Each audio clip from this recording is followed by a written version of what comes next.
Buongiorno, buongiorno. Allora, questa mattina cercheremo di parlare di cose difficili, però con risposte un po' semplici.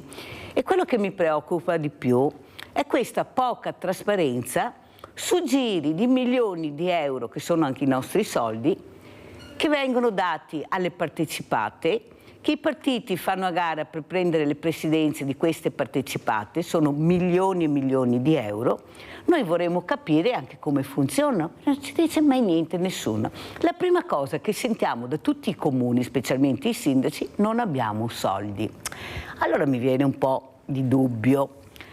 E stiamo andando fuori di testa, perché io, avendo poi un banco solidale e aiutando le famiglie, le brave famiglie in difficoltà che non ce la fanno più a sopravvivere con due stipendi, anche ieri ne ho avuto la riprova, questi diversamente giovani che con le pensioni basse che hanno non riescono a sopravvivere, eppure il problema è le regioni non hanno soldi, le province non si sa se ci sono, ma ci sono gente che è pagata, sono i dirigenti, tutti i lavoratori che sono dentro, gli impiegati, e poi ci sono i comuni che sono sempre senza soldi per fare quello che vorrebbe il cittadino, fare quello che a lui serve.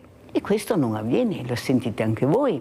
Sentite che se non ci fosse il mondo della solidarietà, dell'associazionismo, anche questi sindaci cosa avrebbero fatto? La politica in generale, e l'ho detto anche a voi, nella pandemia come ha messo in piedi questo sistema di aiuto, perché eravamo noi che andavamo nelle case a portare le borse, le medicine, ve lo dico sempre perché voglio che c'è sempre qualcuno in più che ascolta.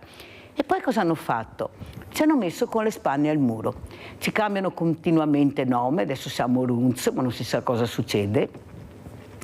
Abbiamo le ATS, che sono aziende territoriali sanitarie, perché una S all'ULSS verrà tolta, ma tutti i sindaci sono con le mani nei capelli perché non si sa ancora come andrà a finire e cosa saranno.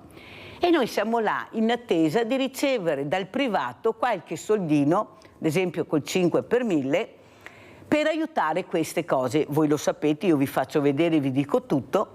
Però anche quest'anno il 5 per 1000 è calato, siamo tutti in default. Più donazioni, meno soldi per noi. Allora capite che io non ci sto, vorrei un po' di chiarezza.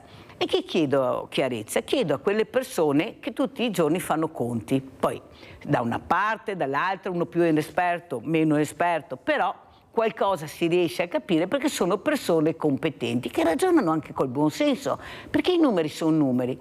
Però c'è qualcuno che dà dei numeri dove noi non possiamo confrontarci, perché non abbiamo il contraddittorio. Loro danno i numeri, ad esempio, io faccio un esempio sul turismo, dove ci dicono che c'è un turismo enorme dappertutto. Io dico, scusate, io quando vado nelle colline, dal lunedì al venerdì non vedo nessuno, al sabato e domenica qualcosina, ma me lo dicono gli operatori, non è che la Mirella si inventi le cose. Eppure c'è un turismo che va alla grande, saranno tutti chiusi nelle camere di alberghi, saranno tutti negli agriturismi, però io non li vedo. Però i numeri ci sono. Ecco, allora io chiederei a questi ospiti, al dottor Giorgio Lorenzo, che è commercialista, revisore legale e fondatore dell'Associazione Nazionale Rialziamoci Italia, bello questo nome. Speriamo di fare un po' di chiarezza, se vuole, come vuole, dove vuole, e poi anche il dottor Mirko Casteller, psicologo e psicoterapeuta. Questa mattina non parlerò di baby gang, parleremo di queste persone che stanno andando fuori di testa perché lavorando con 2 stipendi non riescono più a sopravvivere. Affitti pazzeschi, mutui pazzeschi, fare la spesa, come vi dico, dal fruttivendolo, andare, come diceva la telefonata che ho ricevuto dal gioielliere. Cioè capite che qualcosa non torna nei conti, che i conti della serva famosa che si faceva una volta. Allora, dottor Lorenzo, cosa ci dice? Allora, intanto grazie per l'opportunità. Per me è un onore essere qui e parlare delle tematiche così importanti che ha poc'anzi annunciato. Io direi che gli ultimi 25 anni che abbiamo trascorso, dalle crisi del .com alla guerra in Ucraina, ci hanno travolti, passando per i crisi del subprime fino ad arrivare anche al Covid. Quindi tutto questo a cosa ci ha portato?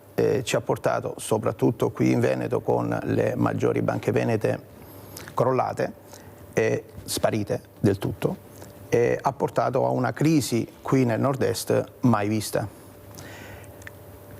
Questo ovviamente io che mi occupo di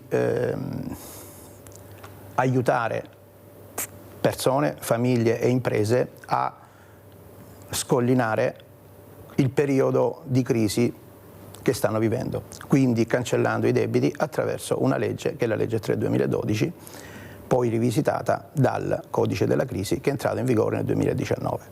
Ora, da dove si parte? Si parte dagli NPL, parolina difficile, ma alla fine sono i crediti non performanti. Parlando più semplice, crediti che non si ha quasi nessuna possibilità di andare a riscuotere. Chi è il creditore maggiore in Italia? Chi ha gli NPL più importanti? Non sono le banche come spesso ci dicono, ma è lo Stato stesso. Quindi gli NPL di Stato, non possiamo cancellare i debiti, tutti i debiti, altrimenti lo Stato ovviamente crollerebbe, ma arrivare a una cancellazione dei debiti che lo Stato non riuscirebbe comunque a recuperare, già questo sarebbe un punto di partenza. Parlando di come scollinare. Arrivare attraverso che cosa? Attraverso delle procedure che poi nel corso della trasmissione spiegheremo chi può rientrare e come bisogna farlo.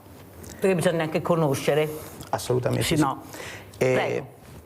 I debiti che si possono stralciare, ecco, la domanda che mi si fa spesso, ma è possibile stralciare i debiti con lo Stato?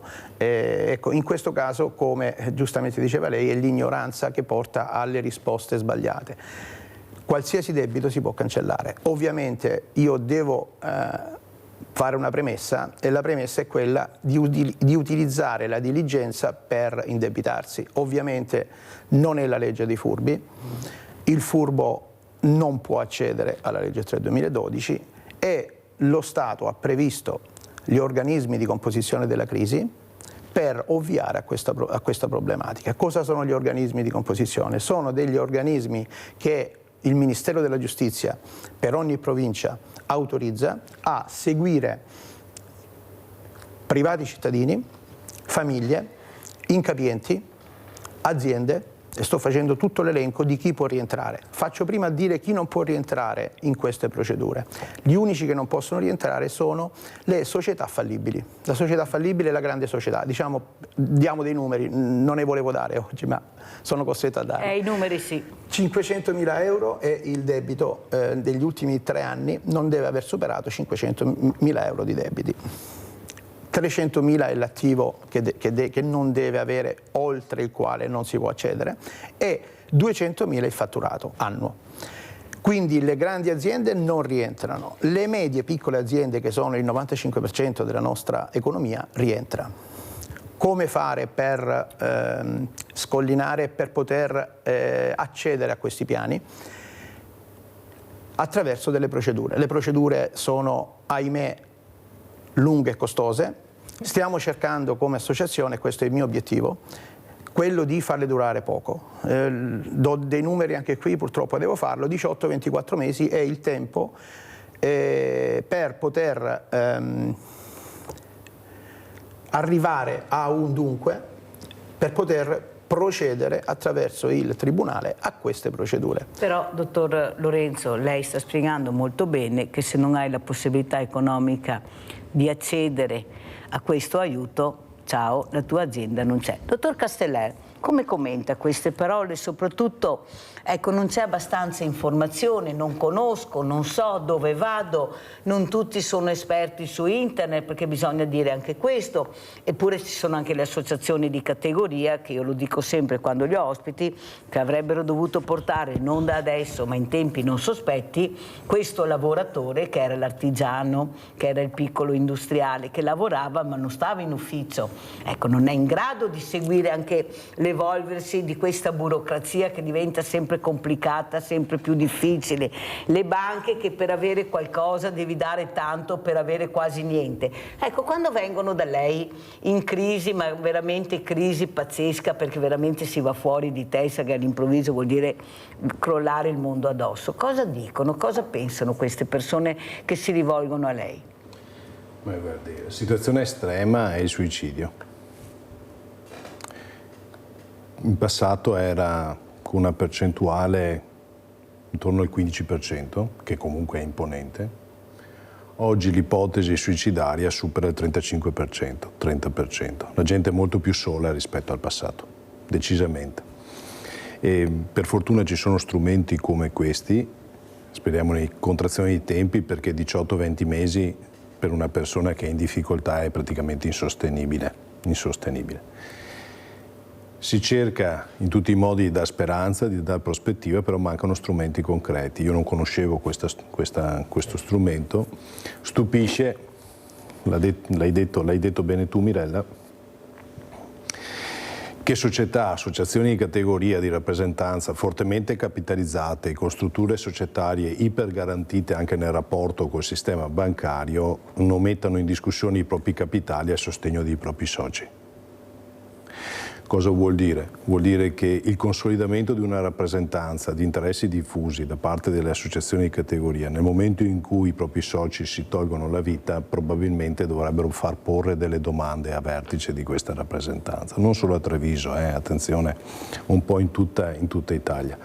È un po' la discrasia che viviamo nella sanità. Io non credo nella sanità, nell'equilibrio di bilancio, io credo nella sanità che cura, io credo nella sanità che salva le vite. Non mi interessa assolutamente niente che il Veneto abbia 30 milioni di euro di passivo di bilancio della sanità, purché salvi vite.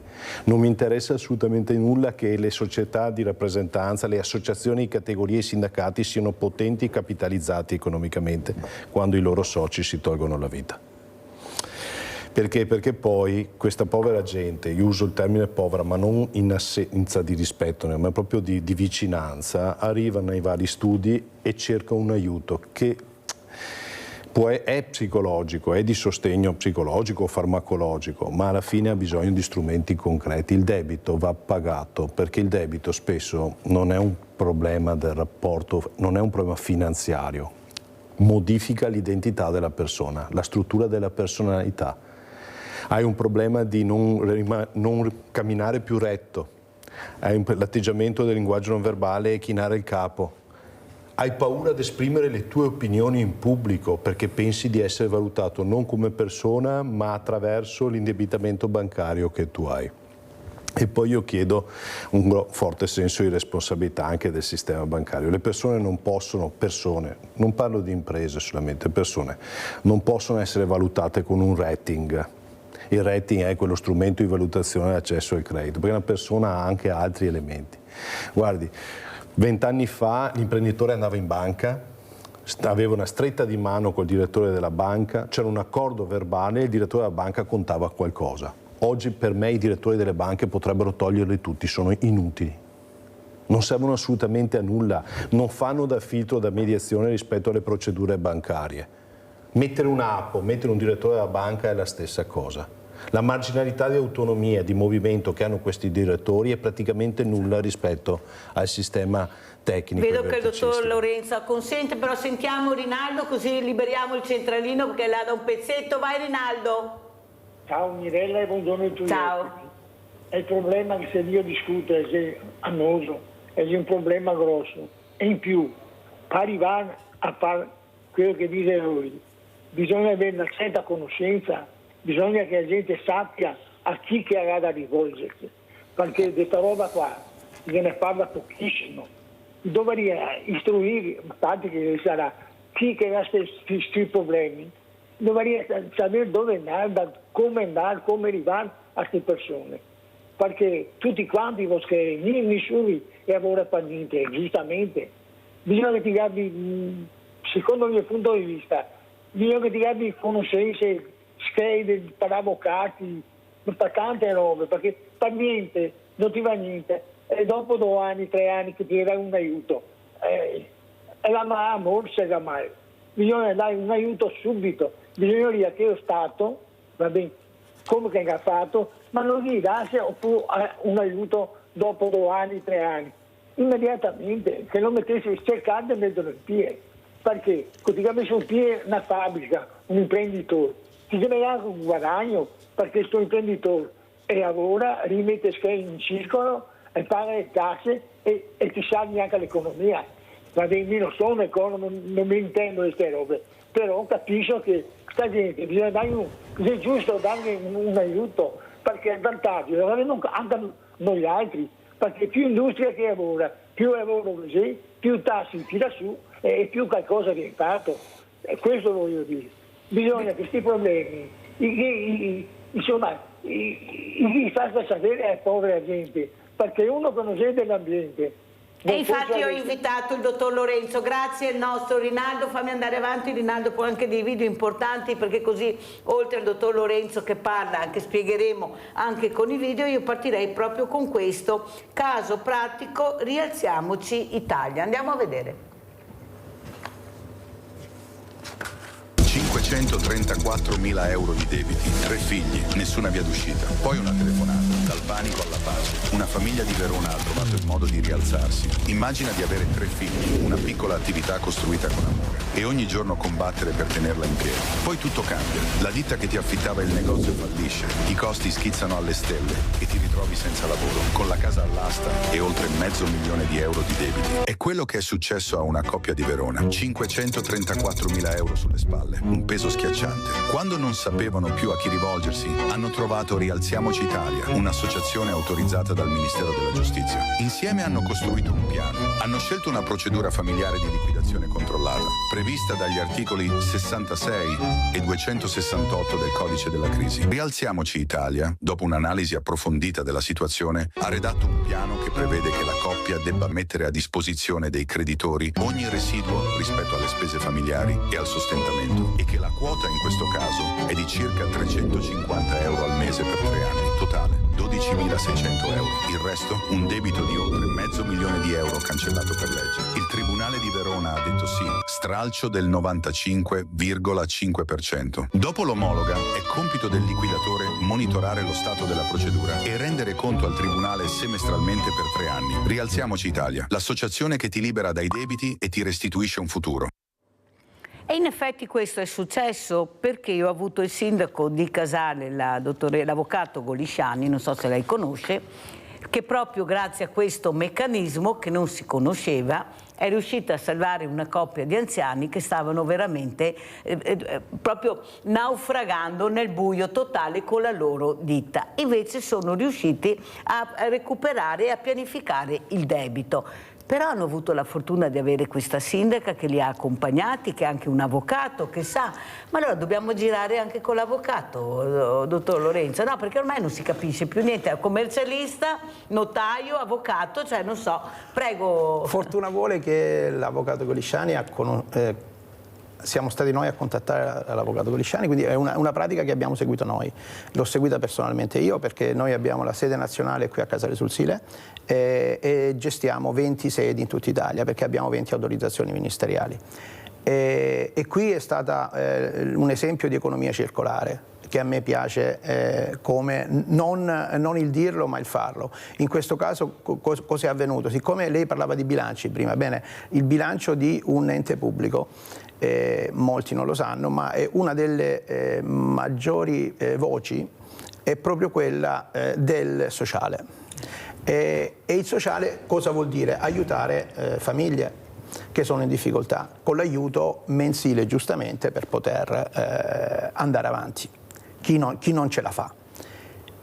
Io attraverso un assessore sono arrivato all'avvocato Golisciani per dire effettivamente per parlare di questa problematica. E qui chiaramente ho detto ma perché non facciamo un all-in, quindi un aiuto per sempre.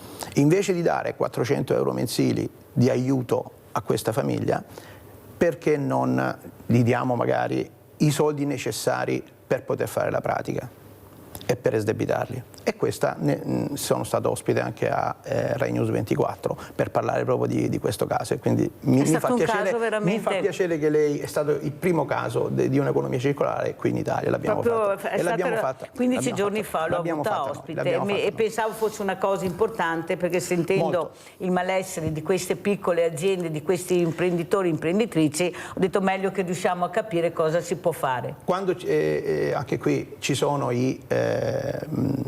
non mi interessa, come diceva giustamente prima il dottore, non mi interessa il colore politico, noi abbiamo necessità di dare delle risposte. L'800 03 2012, che è il nostro numero verde, ai quali per dare risposta anche a chi ha fatto la telefonata prima, non ricordo il nome, e c'è anche un cellulare. Abbiamo la possibilità di dare delle risposte gratuite, chiaramente iniziali. Poi quando andiamo a arrivare a una risposta definitiva, lì ci sono dei professionisti che vanno pagati. E in questo caso è stato il Comune a assorbirsi i costi della procedura. Sono comunque costi non eccessivi. Noi ad esempio come associazione ci siamo dati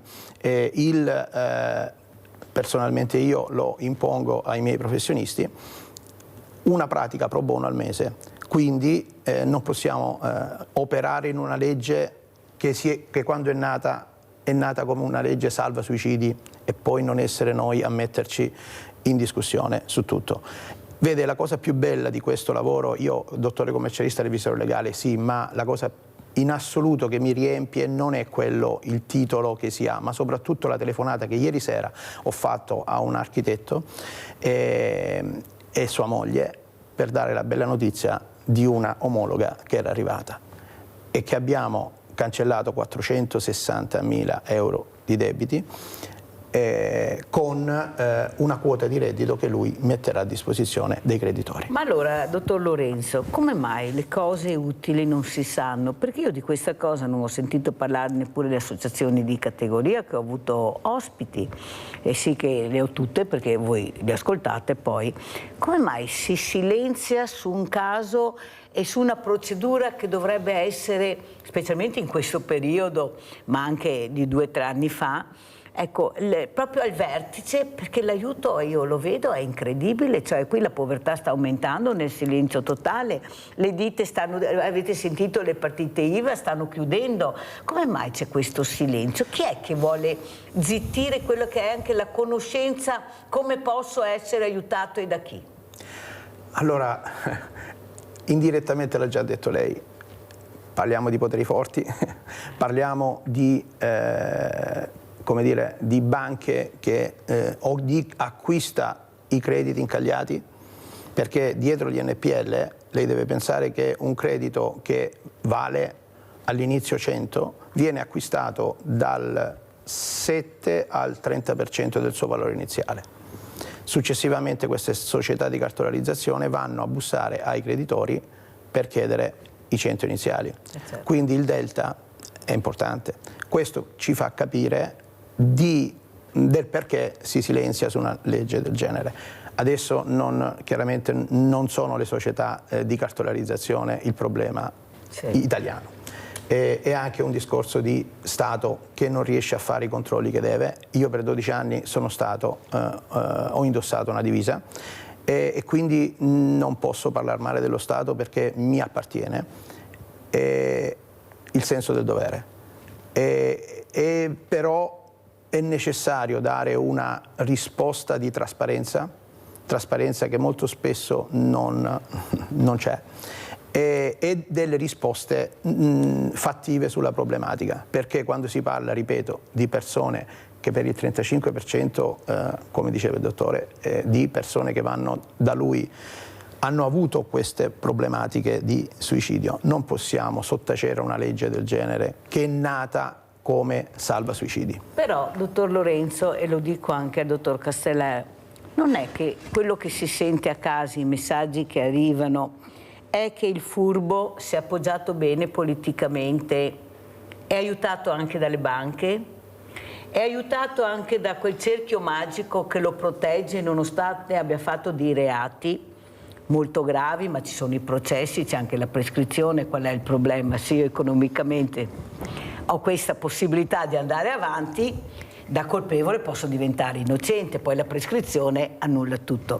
Lei capisce che a casa invece quello che ha lavorato una vita, che ha cercato sempre di pagare, di essere onesto, è quello che paga più di tutti, perché le banche non gli daranno assolutamente niente, perché il cerchio magico per lui è invisibile, è inesistente, però è una persona che ha pagato le tasse, che ha cercato anche di migliorare la qualità della vita dell'Italia, parlo in generale, perché è vero questo ricco nord-est una volta ex, ma c'era anche un'Italia del centro, un'Italia del sud che veramente sta annaspando, nel vero senso della parola, però si parla sempre di mega investimenti che non sicuro aiutano queste ditte, questi commercianti. Io sono convinta che il buono ce l'abbiamo dappertutto e l'onesto ce l'abbiamo dappertutto.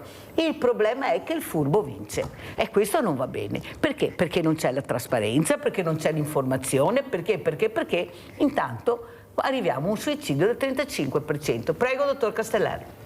Io penso sia anche un tema di cultura. Il Veneto non parla di propri debiti. La cultura veneta tende a tenerli coperti, non dialoga, non si espone, si sente giudicato come persona, come identità, e quindi tendiamo a non parlare dei debiti, tendiamo a dire che lavoriamo molto, che facciamo un sacco di ore, che facciamo un sacco di fatica, che il valore della fatica è importante, e poi tendiamo a non coprire i debiti. Lo dimostra un fatto: fino a 10 anni fa in Veneto le società individuali erano superiori alle società di capitali. Dove c'è la fuga? Nelle società di capitali. Infatti questa legge non copre i fallimenti sopra un certo valore. Per quale motivo? Perché nel momento in cui tu hai una società di capitali, attraverso il meccanismo della riforma del diritto fallimentare puoi fallire e fallisci con i soldi in tasca. Questa è la tecnica, a differenza delle ditte individuali che non hanno questa possibilità. Sono le piccole realtà quelle in difficoltà, perché i poteri forti non hanno interessi a valorizzare questa legge. L'ha detto molto bene il dottore prima. C'è anche un altro aspetto: la rappresentanza ai consorzi fidi. I consorzi fidi sono quegli organismi che danno la controgaranzia bancaria di carattere sussidiario. Hanno l'interesse a alimentare i propri consorzi fidi e capitalizzarli più che alimentare questa legge qui. Quindi non c'è solo un tema di non conoscenza, c'è probabilmente anche un tema di commistione. Allora, io anni fa, non tantissimi, ho seguito proprio un piccolo imprenditore con la procedura per la Cassa Depositi e Prestiti. L'ho seguito, lo accompagnavo. Guardi, dottor Lorenzo, se rivivo quei momenti di imbarazzo, di umiliazione, di sentirsi dire lei non è un buon pagatore, che alla fine arrivava dalla banca, perché la Cassa Depositi e Prestiti è gestita dalle banche, ma nessuno lo diceva, io l'ho toccato con mano, perciò posso dirlo, ma nessuno diceva che la Cassa Depositi e Prestiti è gestita dalle banche e sono le banche che decidono chi sei, come si diceva prima. Anche se è sempre stato un buon pagatore, alla fine ti senti dire lei non è un buon pagatore. E poi passa il buon pagatore, quello che non ha pagato le tasse, quello che si comporta male, ma perché fa parte del giro politico magico. Non è tempo, dottor Lorenzo, di cambiare registro, perché l'Italia, che era la quarta potenza mondiale, non è diventata quarta potenza mondiale con le multinazionali, è arrivata quarta potenza mondiale con le piccole imprese. Quella aveva fatto l'Italia la grande Italia. Adesso abbiamo le multinazionali e siamo i penultimi, se non ultimi, della classe. Capisce che bisogna anche parlarne, perché a casa sono molto attenti e riescono a capire quando l'ospite spiega quella che è veramente la realtà, che è la verità. Perché di bugie fino adesso ne abbiamo sentite tantissime e tutti cercano di fare la cresta su quello che dovrebbe essere invece un dovere di dare alla persona per bene, che può essere un imprenditore, un commerciante, un artigiano, un pensionato, un operaio. Prego, allora, dottor Lorenzo. Le rispondo in questo modo. La Banca d'Italia è nata come controllore, primo controllore delle banche. Quando ho letto il dato, perché l'ho fatto perché ho contribuito alla redazione della 108 del 96, che è la legge che ha istituito i tassi soglia. In quel caso sono andato a vedere il bilancio, da chi è formata la Banca d'Italia. Bene, nella maggior parte dei soci sono le stesse banche, quindi questo ci fa capire già la stortura, il controllore, il controllato. Ecco, questo è uno dei problemi italiani che abbiamo. Ovviamente quella legge è nata bene, ma è andata a finire male, perché oggi non si fa usura, bisogna dirlo, le società finanziarie chiedono doppia cifra, alcune volte col 3 davanti, oltre il 30%, e non c'è usura. È legale. Parlo delle carte revolving, tutto certo. legale. Ovviamente per dei meccanismi che non sto qui a spiegare, perché effettivamente sono dei meccanismi anche brutti da vedere per un tecnico, ve li risparmio. Però questo avviene. Questo ha portato a che cosa? A sovraindebitarsi, come giustamente diceva il dottor Casteller prima. Siamo arrivati a indebitarci attraverso un credito, me lo consenta, un po' troppo facile una volta. Siamo arrivati a un merito creditizio, a un rating che è rigidissimo. Una via di mezzo c'è, quella via di mezzo non c'è più. Il cittadino è arrivato a dare la mano al suo, questo era con una stretta di mano addirittura il mutuo casa, avallato ovviamente da un atto notarile. Oggi neanche per 5.000 euro riesce a deliberare qualsiasi direttore di banca. Quindi questa è la problematica più importante che abbiamo. Da un lato la vergogna del cittadino a, come diceva il dottor Casteller prima, di esternare le proprie difficoltà finanziarie. E questo io non me l'aspettavo, dottoressa Duzzato, che l'ho voluto fortemente il nostro sportello telematico, raggiungibile www.rialziamoci.it, andare su sportelli telematici e si ha gratuitamente a disposizione un quarto d'ora un professionista. Questo è un qualcosa che ho voluto.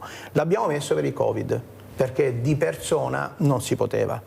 Bene, lì ho scoperto che effettivamente di persona fanno fatica a dirtele. Attraverso lo sportello telematico, quindi attraverso il telematico, quella vergogna a volte viene meno.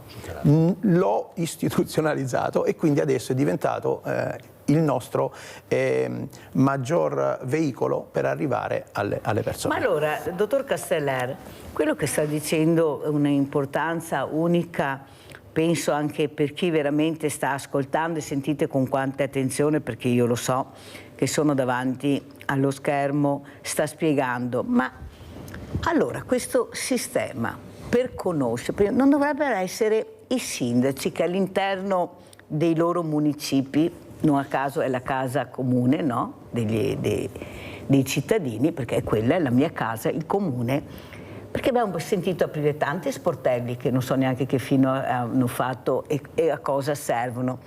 Aprire questo sportello per far capire l'importanza di essere aiutati. Io non riesco a gestirmi, non conosco, mi avvicino a questo sportello per capire come posso essere aiutato, come essere indirizzato, perché non si fa o si fa molto poco. Io l'unica sindaca che ho sentito era l'avvocato Golisciani, che ha parlato di questo e io ho dato anche molta luce a questo caso. Prego.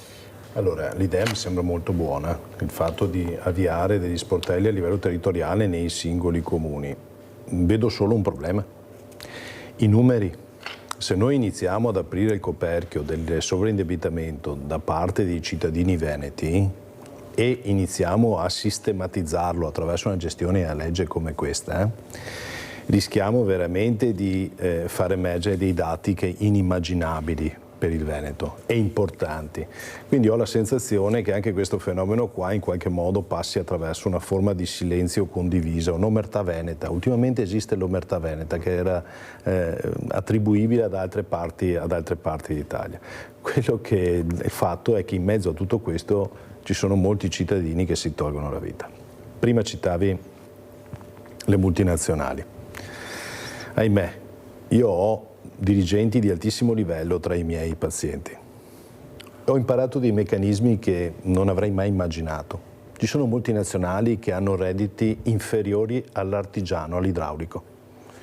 Perché? Perché le multinazionali hanno un anno fiscale che è il 31/12 di ogni anno. Noi le tasse le paghiamo ad aprile nelle società di capitali dell'anno successivo. Sai cosa vuol dire questo? Vuol dire che la holding americana o la holding sudamericana fa una fattura pari alla differenza lasciando marginalità molto limitate in Italia. a fine anno. Che vuol dire quanto ha di fatturato? 150 milioni di euro. Benissimo, la holding americana ha dato brand e caratteristiche per 149 milioni 836 mila euro. Qual è l'utile netto? 35 mila euro. Abbiamo multinazionali in Italia che fatturano più di 800 milioni di euro e pagano le tasse su 55 mila euro. E non sono poche. Sono molte. E le pagano in Italia le tasse di quei 55 mila euro, non ci sono dubbi, ma la differenza viene portata all'estero, viene assorbito quello che è la marginalità. Quindi diciamo che la solitudine che io vedo in terapia è una solitudine profonda e invito anche un aspetto, le leggi, gli strumenti sono fondamentali e per fortuna ci sono.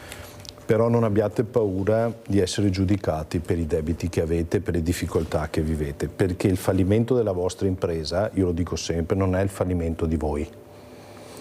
In Veneto spesso i veneti attribuiscono questo: quando fallisce l'impresa ho fallito io, se i dipendenti non hanno più lavoro sono io che come imprenditore non sono stato capace.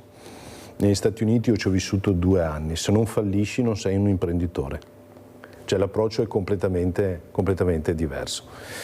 Quindi io penso che i comuni e le istituzioni debbano avere il coraggio anche di dire le cose come stanno, cioè di dire le cose come stanno. Ho visto documenti programmatici, grandi alleanze, strutture, ormai l'età mi permette di dire che anche in questo territorio si sono tentati, però un dato è certo, quando sono fallite le nostre 2 banche qui a livello territoriale, la Popolare di Vicenza e di Veneto Banca, nel silenzio totale di chi sapeva e chi doveva controllare e non ha controllato. Abbiamo la pubblicità.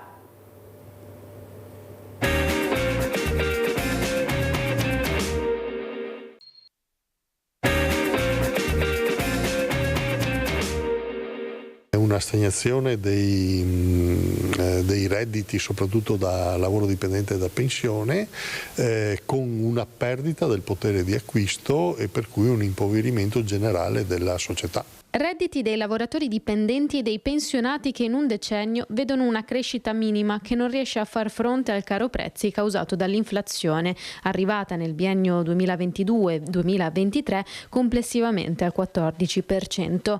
Dato che se rapportato a quello del 2014, anno da cui parte la statistica, pesa il 19% in più nelle tasche dei trevigiani. I redditi medi, che interessano più della metà della popolazione della Marca, di contro non sono aumentati altrettanto da rendere meno pesanti gli aumenti. L'aumento infatti in 10 anni, da 2014 a 2023, è per i redditi da lavoro dipendente di 3.000 euro all'incirca e per i pensionati di 4.000 euro, mentre per i lavoratori autonomi di ben 34.000 euro. Partite IVA che, seppur sembrano guadagnare di più, in 10 anni sono diminuite e di molto, passando a lavoratori dipendenti per lo più precari. Numeri che mostrano come la provincia sia diventata sempre meno attrattiva a livello lavorativo. Una provincia meno attrattiva, una provincia che chiaramente ha una tradizione importante, soprattutto sotto l'aspetto manifatturiero, e che sembra non sia così più attrattiva e importante per quanto riguarda il mercato del lavoro. A crescere invece sono i redditi delle persone con guadagni oltre i 120.000 euro annui, che si staccano nettamente da quelli medi fino ai 55.000. Non va bene nemmeno per i pensionati. Il problema si è aggravato negli ultimi 2 anni perché il nuovo governo ha ulteriormente ribassato la perequazione. Allora, dottor Lorenzo, a lei il commento di questi dati, di questi numeri. Vedete che questa mattina ci confrontavano con numeri, ma numeri seri, non numeri campati chissà da dove o arrivati chissà da dove e da chi. Prego, dottor Lorenzo. Allora, i numeri parlano chiaro. Gli ultimi dati Istat con il rapporto Caritas, perché noi confrontiamo i dati, il nostro centro studi, per capire dove stiamo andando, parlano chiaro. Un italiano su 10 è in sovraindebitamento. Sovraindebitamento vuol dire un disequilibrio duraturo nel tempo, e questa è la differenza fra un disequilibrio e, come dire, nel breve. Quindi sono debiti incancreniti, vuol dire un numero, come diceva giustamente il dottor Casteller, di impressionante, parliamo di oltre 10 milioni di cittadini e tra questi ci sono molti bambini. Quindi che non possono le famiglie che non possono difendersi, quindi il debito va gestito e i dati Istat parlano chiaro, quindi se questo è vero, non è vero quello che ci dicono che le cose stanno andando meglio. Ci sono ovviamente delle attività che vanno meglio, non ci sono dubbi, il Made in Italy è ancora funge da traino, ma non bisogna cullarsi sul Made in Italy. Ci stanno depauperando come diceva anche qui il dottore prima, tutte le multinazionali ormai è terra di conquista. Io, ahimè, devo dirlo, magari in trasmissione ci sono juventini e interisti, non me ne vogliano, sono anche presidente del Milan Club Treviso e sto vedendo quello che stanno facendo al mio Milan. Il fondo americano ha depauperato del tutto, non mi dilungo, ma anche questo, la passione, ci stanno togliendo anche la passione. E anche qui passare dal sovraindebitamento al calcio è molto, perché le società calcistiche sono tra coloro che possono accedere alla legge 3 2012, tutte le associazioni, e sa quante società calcistiche ci sono, dilettantistiche soprattutto, in dissesto? Tantissime. Le società agricole, altra nota importante, al di là del debito possono accedere del tutto perché la società agricola non è fallibile. Un piccolo inciso me lo faccia fare. Il dottor Castellera parlava prima di fallimento. Ecco, il codice della crisi e la legge 3 2012 finalmente hanno scollinato il termine. Quindi anche qui nei codici non si parla, i media purtroppo parlano di fallimento. Si parla di sovraindebitamento. Già il dire non fallire, ma sovraindebitarsi è già diverso. Terminologicamente è importante. In America sono alla terza generazione di sovraindebitamento e di cancellazione dei debiti. Gli altri sono arrivati prima di noi, hanno cancellato i loro debiti. L'accelerazione è indispensabile in questo, altrimenti se non ripuliamo i nostri bilanci non ne usciamo dal pantano in cui siamo. Questo è il monito.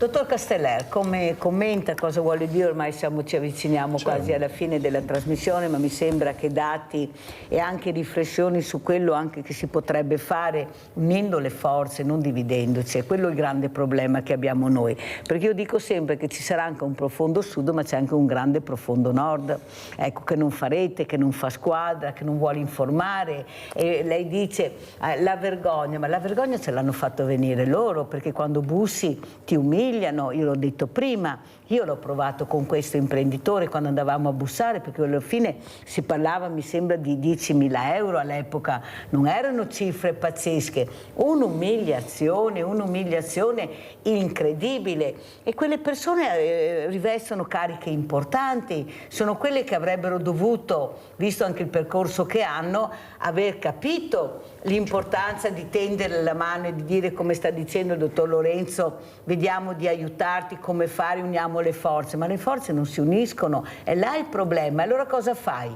Allora vai alla fine riesci a pensare fortunatamente allo psicologo, al psichiatra, perché sennò arriva il suicidio, perché cosa fai? Vedi crollare tutto il mondo addosso, anzi con umiliazione, per quello ci si chiude. Io ho trovato, lo dico al dottor Castellera ma anche al dottor Lorenzo, una persona che da 3 anni dormiva in macchina a Treviso.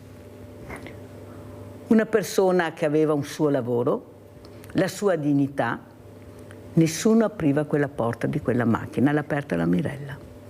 E lui mi ha detto, lei è l'unica che ha aperto questa porta, una persona colta, dignitosa, e mi ha detto, qui almeno ho la mia dignità, dentro vede, l'unica cosa che mi è rimasta è questa, però almeno qui ho la mia dignità.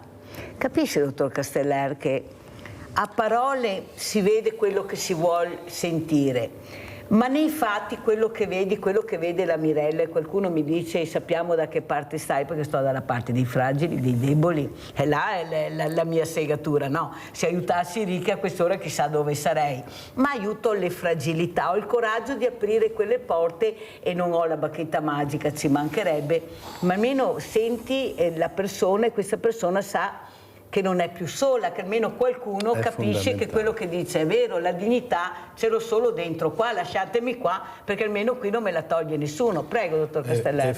Il tema della dignità mette al centro la persona, non mette al centro l'aspetto debitorio o le questioni economiche. Mi ha colpito molto sui 10 milioni che ci sono molti bambini. Non ho capito bene all'inizio perché.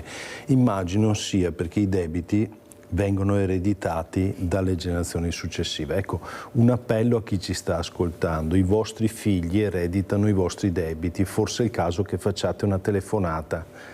Cioè, delle volte noi pensiamo che i debiti si fermino con la morte. O qualcuno li pagherà, dopo di me qualcuno... Mi tolgo la vita, così la cosa... Non è così, rimane. Non è così. Il problema della dignità, certo. perché togliersi la vita è una cosa drammatica anche per chi rimane, non solo per chi lo fa, e dall'altra parte i debiti non si estinguono, rimangono agli eredi. Io questo penso sia una riflessione importante. Stupisce, non ne abbiamo parlato oggi, però lo so, siamo in una regione in cui non si dovrebbe dire, non parlo della politica, però io ricordo quando avevo 20 anni una presenza dei patronati nel territorio, una presenza di un ascolto attivo da parte della Chiesa, una presenza di sostegno anche diretto dei vecchi sacerdoti molto vocazionali, meno funzionali, di funzionariato, al sostegno delle famiglie, anche in modo diretto in passato.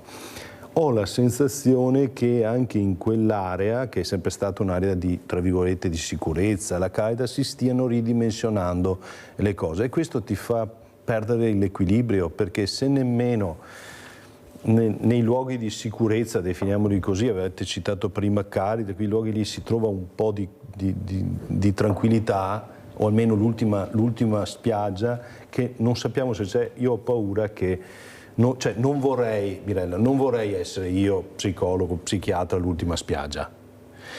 Oggi ci troviamo noi a raccogliere queste persone e a avviarle nel processo farmacologico. Che vuol dire che cosa?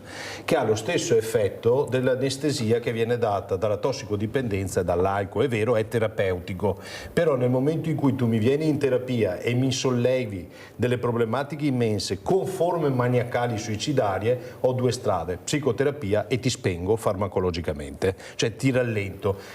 E non penso che per la questione di dignità, ma anche clinica, non solo verso la persona, sia questo il percorso adeguato. Quindi svegliamoci, riattiviamoci, le istituzioni, i comuni, la Chiesa, diamoci una mano a salvarli, perché se continuiamo così, e qui non è un caso, 10 milioni sono tanti, cioè 10 milioni fanno saltare un sistema economico finanziario. Se a questo noi aggiungiamo il fatto che la gente vive sempre di più, che ha sempre più bisogno di cure sanitarie, perché invecchiando si ha bisogno di cure sanitarie, che il sistema previdenziale non tiene, che ti chiedono il previdenziale privato sanitario e complementare con una marginalità e sovraindebitamento, cioè la gente si trova veramente su una situazione alla fine. E per non parlare poi di alcune patologie, io in famiglia ho avuto lo sviluppo purtroppo di 2 casi importanti patologici, clinici, mia figlia, e si è soli, Mirella, se non ci sono i soldini, se non ci sono i soldini... A me lo dice il dottor Castellari, che ho avuto una donna che ha detto che ha tentato 2 volte il suicidio. Nella carta ho 9 persone che mi seguono, 9 ne ho, nella realtà non ho nessuno. Mesi e mesi che non ricevo una telefonata, ma la carta, ecco qua i numeri, ne ho 9 che mi seguono.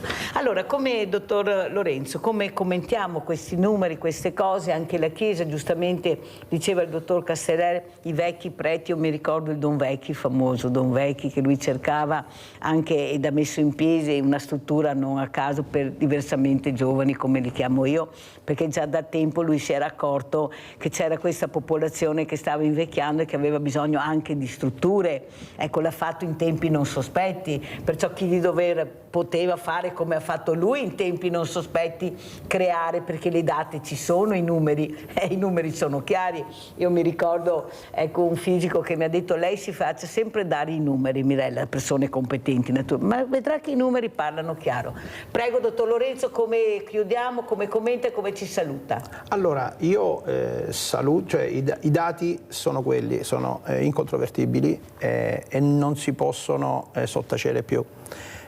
Io vorrei tanto un osservatorio anche provinciale, l'abbiamo fatto in Sardegna, sul sovraindebitamento, dove si parla di questo, dove anche lo psicologo, anzi soprattutto lo psicologo, è una figura molto importante in questo percorso.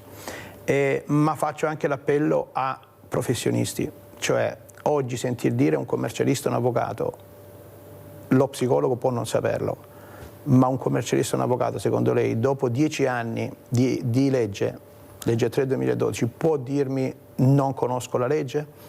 È assurdo. Sì. E quindi faccio un appello proprio ai commercialisti e agli avvocati di contattarci, perché abbiamo bisogno in tutta Italia di professionisti validi. Non è vero che è tutto pro bono, io non sarei qua assolutamente, perché sono rispettoso dei sovraindebitati, ma sono altrettanto rispettoso dei professionisti che ci lavorano. Non voglio creare dei sovraindebitati professionisti, questo no. Quindi è giusto pagare anche chi se ne occupa in maniera seria, è certificata e autorizzata dal Ministero della Giustizia. Questo me lo sento di dire. Dai debiti se ne può uscire, ma soprattutto si può rinascere. A me piace dire la seconda chance la dobbiamo a noi stessi prima che agli altri. Ci dobbiamo dare sempre una seconda chance nella vita, e questa seconda chance gliela diamo soltanto facendogli rivedere il futuro. E uno che è sotto il tavolo e non riesce a rivedere la luce, diventa difficile. Vede, io ho fatto il corso, e con questo concludo, ho voluto il corso per diventare gestore della crisi, perché devi essere commercialista o avvocato, ma devi aver fatto anche un corso. In questo corso ho voluto un modulo di etica e morale, perché sono cristiano cattolico e ho voluto assolutamente anche quell'aspetto della morale, dell'etica, perché è giusto fare e sdebitarsi, ma è giusto anche capire. E la domanda che ho fatto a questi alti prelati è: ma si fa peccato a indebitarsi? Dottor Casteller, si fa peccato indebitarsi? Lei cosa dice, come commenta e come ci saluta?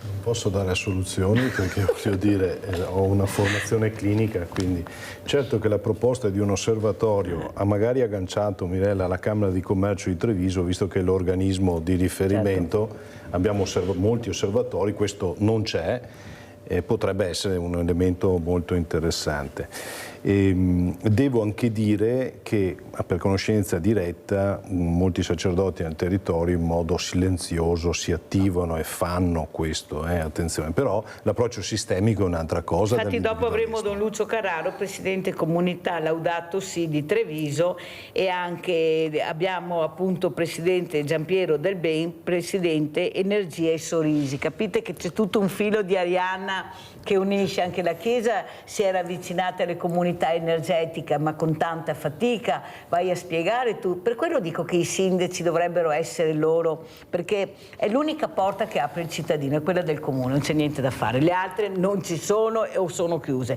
Perciò io penso che questa cosa rivolta ai sindaci dovrebbe essere importante. La Chiesa, il sindaco, ecco, queste associazioni che nascono per cercare di aiutare. Abbiamo fatto l'accordo con 50 comuni, ma sono pochi rispetto parliamo di tutta Italia, però almeno questi 50 nel nostro piccolo stiamo cercando. I 300, le 300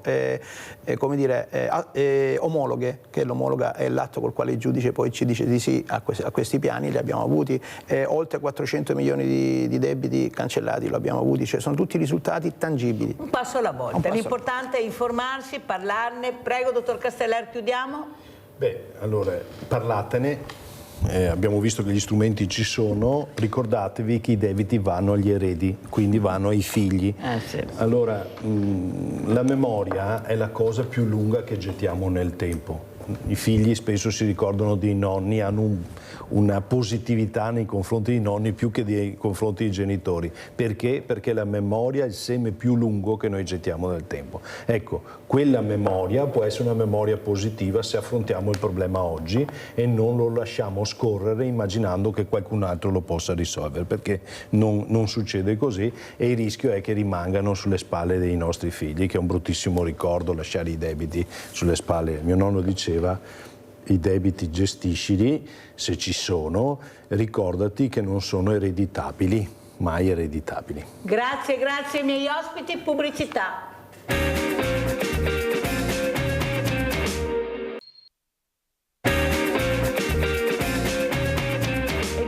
Altri due graditissimi ospiti. Abbiamo in presenza Alberta Rastelli, presidente associazioni Il Cielo in una stanza. Sentite che bel nome, che belle parole, suonano musica e danza anche a mio avviso. E saluto anche Gianpietro Dalben, presidente Energia e Sorisi, collegato da Altavilla Vicentina, perché sta partendo per un viaggio molto lungo che poi ci spiegherà, perché lui fa solo questi viaggi per aiutare chi è in forte difficoltà. Grazie Gianpietro veramente di essere qui. Grazie a voi. Grazie. Allora, conosciamo questa presidente Alberta Rastelli, questo bellissimo titolo di questa associazione, Il Cielo in una stanza. Perché questo titolo, Alberta?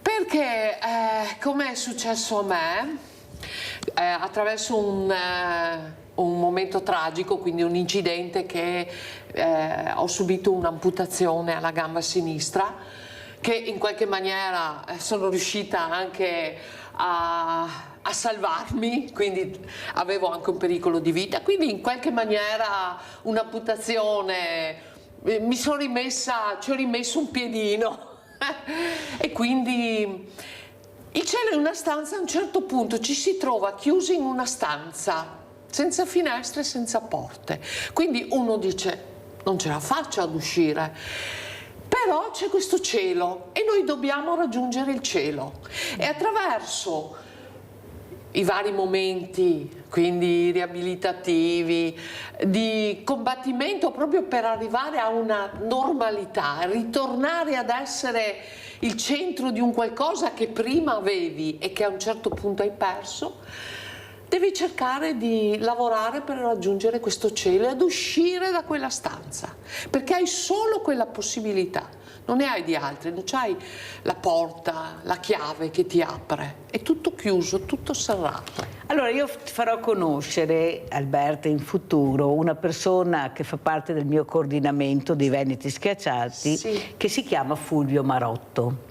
Lui non ha le gambe, non ha le mani, non ha le braccia, non ha il naso, perché ha avuto lo stesso problema di Bebe Vio. Sì, sì. Per lui dalla carrozzina ha deciso che lui da quella carrozzina si doveva alzare. Sì. Lui faceva il carrozziere e si è creato le protesi. Fantastico. Ha fatto un lavoro immenso perché, come dici tu, chiuso in quella stanza, sì, poi arrivare alla carrozzina, un ragazzo che ha la gioia di vivere ancora adesso nel sangue. Lui non è mai triste, sì, lui è sempre, non ha l'orologio, perché dopo mesi e mesi di ospedale la vita, come dici tu, la vedi in maniera diversa. Però quello che dice lui sempre, se tu vuoi ti puoi alzare da quella stanza. Allora, vediamo anche, eccolo qua, sì, il nostro bravo Andrea Basso è riuscito a trovare le immagini di Fulvio, guardate come si alza, guardate come cammina, lui scia, nuota, va in canoa. Io ho in quel momento la stessa sensazione che sta provando lui, come ho messo su la prima volta la protesi, guarda, dopo un anno di carrozzina. Lui se le fa le protesi, e le protesi che fa lui non ce n'è niente al mondo, solo che gli hanno fregato il brevetto, ecco, è andato anche su varie... però purtroppo è anche lui questo continua, mondo, ecco, lui continua, ecco, capite che, ecco, siccome lui fondamentalmente guarda cosa riesce a fare, che io volevo riaprire anche il pattinaggio, ecco, guarda cosa fa. Beh, fammelo conoscere. Allora andiamo anche a salutare Gianpietro Dalben, presidente Energia e Sorisi. Buongiorno presidente, certo che queste immagini fanno capire cos'è la vita, l'amore per la vita, qualsiasi disgrazia, ma io riuscirò ad alzarmi, presidente, la forza della natura. Buongiorno. Come lei, prego. È solo qui dentro il messaggio che deve filtrare: solo chi vuole ce la fa, sì, altrimenti diamo le colpe a Giulio Cesare, sì, a Berlusconi, a Craxi, a Gino Scaman, tutti colpevoli tranne che noi. Sì. Senti presidente, com'è la situazione? Cosa stai vedendo? E raccontaci il prossimo viaggio fra poco, dove andrai e cosa farai. Allora ti racconto del viaggio della settimana scorsa in Ucraina. Ecco. dove ci hanno detto che per il mondo di Ponzio Pilato la pace significa fine della guerra. Ma ricordiamoci che questa non è una guerra, è un'invasione. Mentre per gli ucraini la pace significa libertà. Questo logo che rappresenta il logo dell'Ucraina, scusatemi perché mi chiamano da un'altra parte, questo logo sono delle lettere stilizzate che messe assieme significa libertà. Un soldato, dopo 30 giorni di fronte, dormiva in mezzo al fango, ci ha donato il logo ucraino con i bossoli, perché diversamente da come pensiamo noi pacifisti del venerdì pomeriggio che finito la manifestazione andiamo in pasticceria, la libertà è un qualcosa di speciale, e quando invadono casa mia e mi trovano 15 delinquenti a casa mia che hanno violato la mia privacy, la mia proprietà privata, che cosa devo fare per essere libero? Sventolare la bandiera della pace? Quando mi occupano la casa, mi rubano gli effetti personali, mi devastano l'abitazione, frutto di tanti sacrifici, cosa faccio? Stendo la bandiera della pace? Io sono pacifico, ma non sono pacifista. Sì. Senti Presidente, quello che ti preoccupa di più, Presidente, mi senti? Quello che ti preoccupa di più dopo tanti viaggi, tanti bilici portati, io ne cito solo uno, era ancora il 2024 e lui aveva già portato il 56esimo bilico, ecco, di aiuti. Cos'è che ti preoccupa di più? Perché mi sembra che nessuno voglia la pace in questo momento. Ecco, tante riunioni ma alla fine la pace non arriva. Ecco, sentiamo parlare solo di materie prime, di scambi importanti. Se tu vuoi, tu mi devi dare, ecco, e se io non mi siedo attorno a sto tavolo la pace non arriva. Cos'è che ti preoccupa di più, Presidente? Sono tutte balle. Viviamo in un mondo di egoismo dove il nostro cane è più importante di 40 milioni di ucraini, dove il nostro gattino che ha l'influenza, poverino, non ha mangiato, lo porto dal veterinario, dove il vicino di casa, che è magari disabile, non è degno del mio rispetto, non gli faccio neanche la spesa, non gli taglio l'erba, non faccio niente di niente se non pregare. Ci hanno insegnato che con la parola magica pregare risolviamo i problemi del mondo. Io penso che ci laviamo la coscienza. Chi vuole la pace venga con noi il prossimo viaggio in prima linea in Ucraina, riempia la macchina di farmaci, prodotti per l'igiene personale, alimenti, vestiario, materassi, coperte. Entriamo da questa Europa falsa di quasi più di 20 nazioni, entriamo in 4-5 mila macchine in Ucraina, 4 persone per ogni macchina, entriamo in Ucraina con 20.000 persone, andiamo in prima linea, come ci ha insegnato Gandhi, e la pace ci sarà domani mattina. Chi viene con me? Grande Presidente, chi viene con me? Ma chi viene con me? Ma vedi Presidente, il problema è che regna la paura, regna la paura, il terrore, Presidente, è quello, tutti questi messaggi negativi. Sentiamo anche cosa ne pensa la nostra Alberta Rastelli, la paura del vicino che mi vede così, mi chiudo. Allora, io dico una cosa solo, io ho respirato la libertà della normalità, quindi ero sana, a posto, quindi fino a 53 anni io non ho mai avuto problemi fisici. Di nessun genere. In un secondo della mia vita qualcosa è cambiato e mi riaccendo, mi collego a quello che ha detto prima il Presidente, sì, che si ha paura e in qualche maniera si colpevolizza un po' tutti gli altri. No, in primis bisogna accettare le proprie le proprie debolezze, le proprie diversità. Io sono nata normale ma sono diventata disabile, quindi ho respirato la normalità e ho respirato la disabilità ed è un mondo completamente diverso, anche se mi manca solo un piede, perché io sono normale. Quando io mi presento nessuno si accorge che ho un'amputazione. Quando io dico sono un'amputata, allora già vedi la trasformazione. Quindi la pietà, la commiserazione, oddio cosa ti è successo? E soprattutto lancio un appello, come ha lanciato un appello, di non avere paura, soprattutto ai familiari. Io ho avuto una sorella favolosa, un figlio, un marito, una mamma, un fratello, che comunque mi hanno dato spinta. Ringrazio i medici che hanno capito oltre alla mia disabilità, quindi persone che comunque ti danno l'opportunità, ma sei tu che ti devi accettare. Allora se ti accetti, il mondo che ti ha dato quel posto, perché il mondo ti ha dato un posto, quando sei nata è un dono che ti ha dato e quindi ti ha dato un posto, ma sei tu che lo devi identificare questo posto, ti devi accettare nella tua disabilità, perché io in ospedale quando mi hanno detto purtroppo non siamo riusciti a salvare metà gamba, io che domanda gli ho fatto? In mezzo che ero mezza, io ho detto ma io potrò camminare qui. Quando mi hanno detto sì, per me l'obiettivo era quello. Ma non è forse, Gianpietro, ci diamo del tu perché tanto siamo tutti, che ci unisce il figlio di Arianna con il mondo del volontariato e dell'associazionismo, non è che ci accompagna però la voglia di vivere? Certo. Ecco, questa voglia di vivere che fa aiutare gli altri. E anche amare questo mondo, la vita, il mondo. E soprattutto aiutare come fai tu, Gianpietro, rischiando anche la vita lui per cercare di portare aiuti, aiutare proprio quelle persone che non possono difendersi.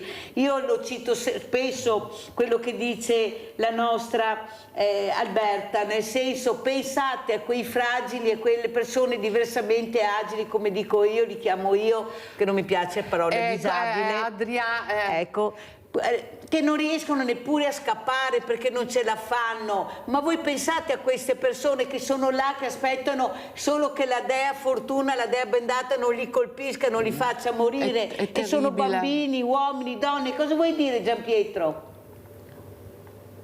Non esiste. Vai, secondo Gianpietro. te uno che ha i tatuaggi in fronte, sul naso, sul viso, il piercing, è uno normale o è un disabile? È disabile. Per cui l'autocommiserazione non serve. Viviamo una volta sola e dobbiamo sempre andare al massimo. Questa maglietta arriva dalla prima linea di Kharkiv, dove ci sono i disperati ucraini invasi dai russi. Questo battaglione di guerrieri sono figli, fratelli, padri, mariti. Non erano esercito, erano e sono uomini che difendono il loro territorio. Ci sono donne meravigliose in Ucraina che partono tutte le sere e vanno in prima linea anche con i nostri aiuti per dare da mangiare ai soldati. I soldati sono le famiglie ucraine. Non è un qualcosa di a sé stante. È bello vivere in pace, ma è un teorema impossibile. Quando ci sono stati i funerali del Papa a Roma un mese e mezzo fa circa, dove vige il bon ton, la pace suprema e vogliamoci bene, c'erano circa 4.000 forze dell'ordine armate.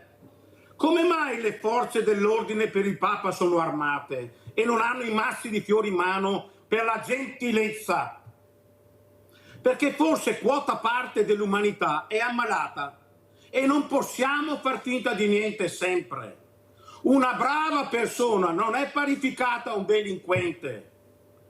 Io sono un ex agente di custodia. Non è possibile che le guardie, polizia penitenziaria, vengano considerate meno dei delinquenti che custodiscono in carcere. È tutto un mondo storto. Abbiamo Leone da Tre Baseleghe, poi continuiamo. Vai Leone. Grazie, saluto i tuoi ospiti. Allora, il complimento con la signora, con la sua forza, che sto pensando, noi chiediamo che siamo normodotati, prendiamo tutto per scontato, però quando uno ha un problema si deve impegnare e risolverlo, non pretendere tutto dagli altri. E mi complimento con le unghie che ha tutti i colori dell'arcobaleno. Allora, per quanto riguarda l'Ucraina, vorrei dire che io non sono per niente pacifico, ma sono pacifista. Cioè non sono pacifico, sono incazzato da morire, perché se continuano a costruire bombe atomiche ne bastano 50 per distruggere quel pianeta. Per quanto riguarda l'Ucraina ha chiesto l'indipendenza dalla Russia e la Russia gliel'ha data. Noi abbiamo chiesto un po' di autonomia, l'Italia, che è tanto così democratica, non ce l'ha ancora data. Per ottenere l'indipendenza l'Ucraina ha firmato patti di Minsk che prevedevano che le zone dove si parlava russo avessero una certa autonomia. Gli ucraini questa autonomia non gliel'hanno mai data, hanno continuato ad ammazzare quelli che non volevano o che non si adattavano a parlare l'ucraino. Allora io voglio dire, che differenza c'è fra Israele che ammazza i palestinesi e gli ucraini che ammazzavano gli ucraini di lingua russa? Questa guerra non doveva mai incominciare. L'Ucraina doveva rispettare i patti di Minsk e non ci sarebbe stata nessuna guerra. Il problema sono le terre rare in Israele, il problema è il gas che c'è sotto Gaza. Quello è il vero problema, per quello che sono incazzato, ma sono continuamente Ciao Mirella, grazie. Grazie Leone, sentiamo il Presidente Gianpietro Dal Brin come commenta questa telefonata. Lì fuori c'è un camion che sta partendo perché andiamo a fare un rally in Albania, deve partire adesso, stasera c'è il traghetto. Non riusciamo a farlo partire perché la burocrazia italiana blocca un camion con 3 moto e 2 quad perché ci vogliono 180 documenti per portare un camion per esportazione temporanea per fare una gara in Albania. Una gara, non una guerra, una gara. Io sono veneto residente in Italia. Abbiamo fatto un referendum, come diceva il signore, per l'autonomia, l'abbiamo votato alla stragrande maggioranza, ma non abbiamo l'autonomia. Vi siete mai chiesti perché nel nord Italia oramai non ci sono più basi militari se non quelle americane? Come diceva un industriale austriaco, se voi fate una rivoluzione perché con la democrazia non otterrete l'autonomia, quali armi avete per difendervi? Senta Gianpietro, un'altra cosa che volevo chiederti, ecco, cosa ne pensi di questi bambini, di questi uomini, donne mutilati, come diceva ecco, la nostra ospite, che prima o dopo arriveranno in qualche posto, dovremmo aiutarli. C'è questa, secondo te che da tanti anni fai questo lavoro, c'è il dopo? Perché noi vediamo il presente, il futuro non lo vediamo, ma un dopo ci sarà. Che dopo vedi tu? Tu che tocchi con mano queste realtà. Noi siamo veri volontari, autofinanziati, non facciamo questo di lavoro. Da 25 anni lo Stato, la provincia, la regione, i comuni, la Chiesa, tutte le chiese non ci hanno fornito un euro per andare ai fronti, nei vari fronti, aiutare il prossimo. L'altra sera a Vicenza hanno fatto una manifestazione a Monteberico, la CEI di Vicenza, con 3.000 partecipanti. A nessuno gli è venuta un'idea, visto che ci troviamo in tanti, portiamo 1 chilo di riso a testa che dopo domani parte un camion per la prima linea ucraina. Questo vuol dire la pace vera, aiutare chi è aggredito, in questo caso parliamo dell'Ucraina. Non possiamo con i buoni pensieri, i buoni propositi dar da mangiare a chi ha fame. È ora di finirla con sta storia del buonismo, vogliamoci bene, l'assessorato alla gentilezza. Quando una donna viene aggredita in mezzo alla strada, te lo dico da ex poliziotto, secondo te Com'è che dobbiamo intervenire per liberarla da un macellaio che la sta pestando di botte? Interveniamo con un mazzo di fiori?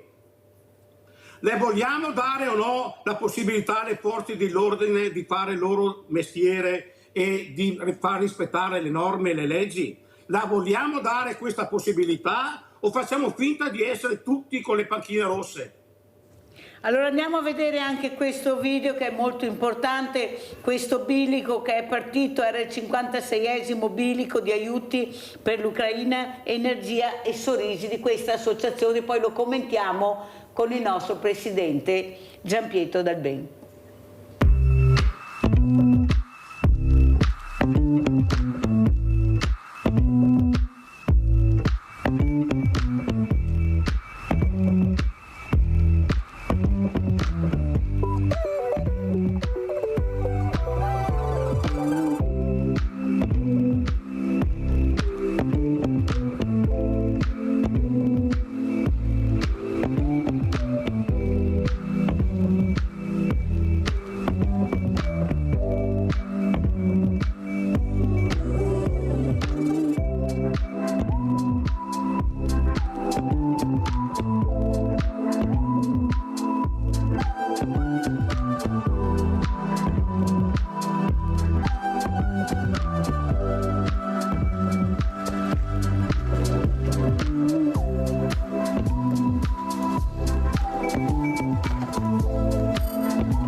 Allora, Alberta Rastelli, come commenti questo video che hai visto? Cosa vuoi dire al nostro Gianpietro Dal Ben? Beh, intanto c'è da commentare, non solo le parole, ma si è espresso con immagini e quello che ha detto, perché effettivamente sta rappresentando l'idea di una società, in questo caso in riferimento alle guerre e quindi agli aiuti e alla disponibilità che un essere umano dà a chi ha bisogno, e anche rapportando nel mio diciamo ambiente, nella mia situazione, che tutti ti dicono ma che brava, ma che di qua, cioè io ho 1000 congratulazioni, però nessuno che in qualche maniera dice ecco, io sono qua, dimmi cosa ho da fare e io ti do una mano. Allora figuriamoci in situazioni ancora più traumatiche. Ognuno pensa al proprio orticello. Se anni fa, quando io ero nella mia generazione, che probabilmente sarà stata l'ultima generazione in cui i vicini alla sera ci si riuniva a parlare, adesso nessuno neanche conosce il proprio vicino. non conosce la realtà che vive proprio il cielo, non per interessarsi degli affari degli altri, perché gli affari degli altri non ci interessano, ma proprio per dire: tu hai bisogno, io non mi posso lamentare perché ho dei vicini fantastici, però sì, ma non devo essere fortunata, dovrebbe essere una normalità, una quotidianità. Una normalità, quindi è proprio la chiusura, la paura, se tu hai, ti arriva questa, la paura di esprimere il proprio disagio, perché probabilmente uno si accorge che fino a quel momento non ha coltivato nulla e quando al momento del bisogno non trova nessuno per cui avere, ma bisogna crearsi qualcosa, non bisogna aspettare che gli altri ti diano. Allora andiamo a vedere anche questo video di Alberta Rastelli e poi lo commentiamo invece con Gianpietro Dal Ben, scambiamo i ruoli.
Allora Gianpietro pensa a questa donna, ecco, che voi vedete come balla, ma lei mi stava dicendo tu non hai idea quanto impegno, quanto sacrificio, quanto sudore. Sentiamo come ti commenti tu che vivi invece una realtà diversa dove i piedi non ci sono, le gambe non ci sono, le mani, però la speranza di riuscire a uscire da quella stanza e vedere il cielo. Prego Gianpietro. Vedi, la nostra amica applica la prima legge internazionale veneta: coe ciacque non si impasta fritue.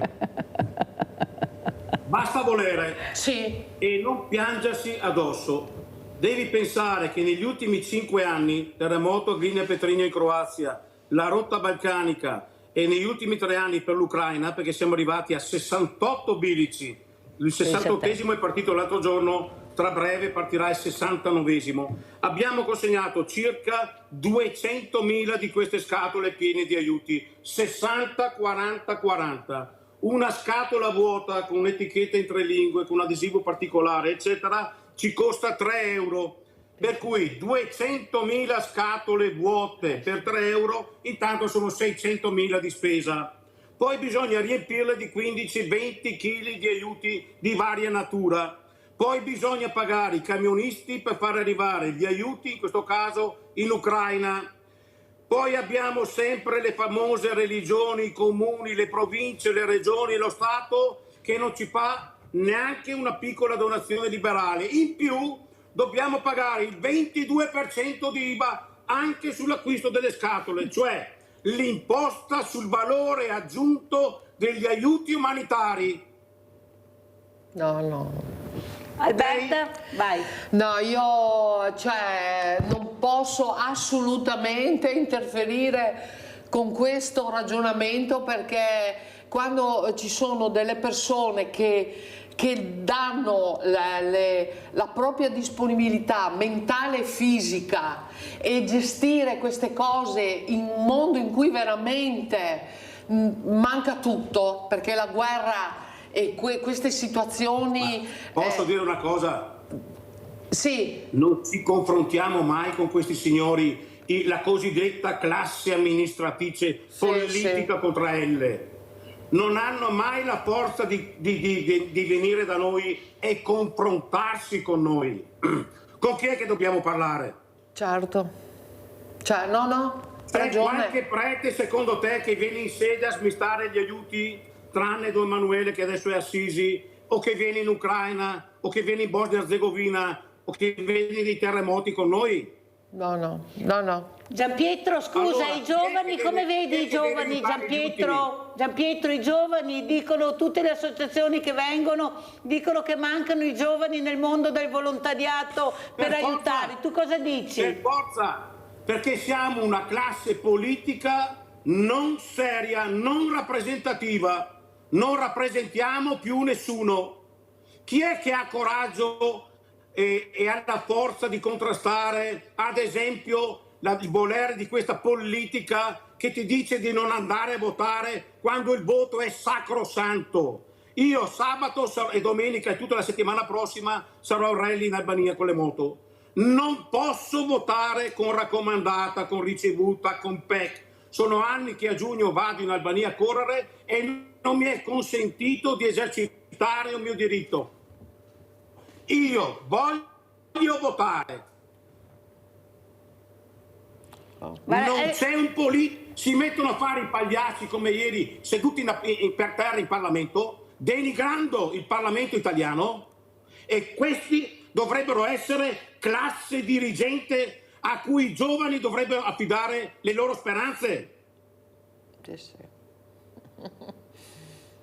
Di cosa parliamo? Di cosa parliamo? Parliamo invece di Dalben. Andiamo a vedere invece questo video concerto dallo spazio, energia e sorrisi e poi commentiamo. Andiamo nello spazio che è meglio. Sì.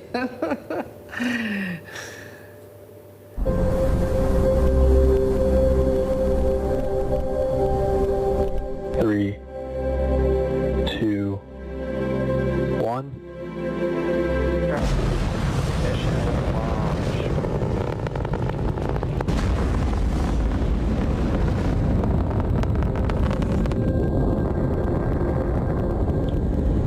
Welcome aboard the Dragon spacecraft. I'm Sarah Gillis, one of the Polaris Dawn crew members. As we travel around our beautiful planet Earth on this 5-day mission, we wanted to share this special music moment with you. Bringing together global talent, this performance symbolizes unity and hope, highlighting the resilience and potential of children everywhere. Here is Ray's theme by John Williams, brought to you from the stars.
Thank you very much, Energia and Sorisi, for such a nice school bus. It will be working our Uman city. Thank you for your support. It's really important for us. Thank you very much.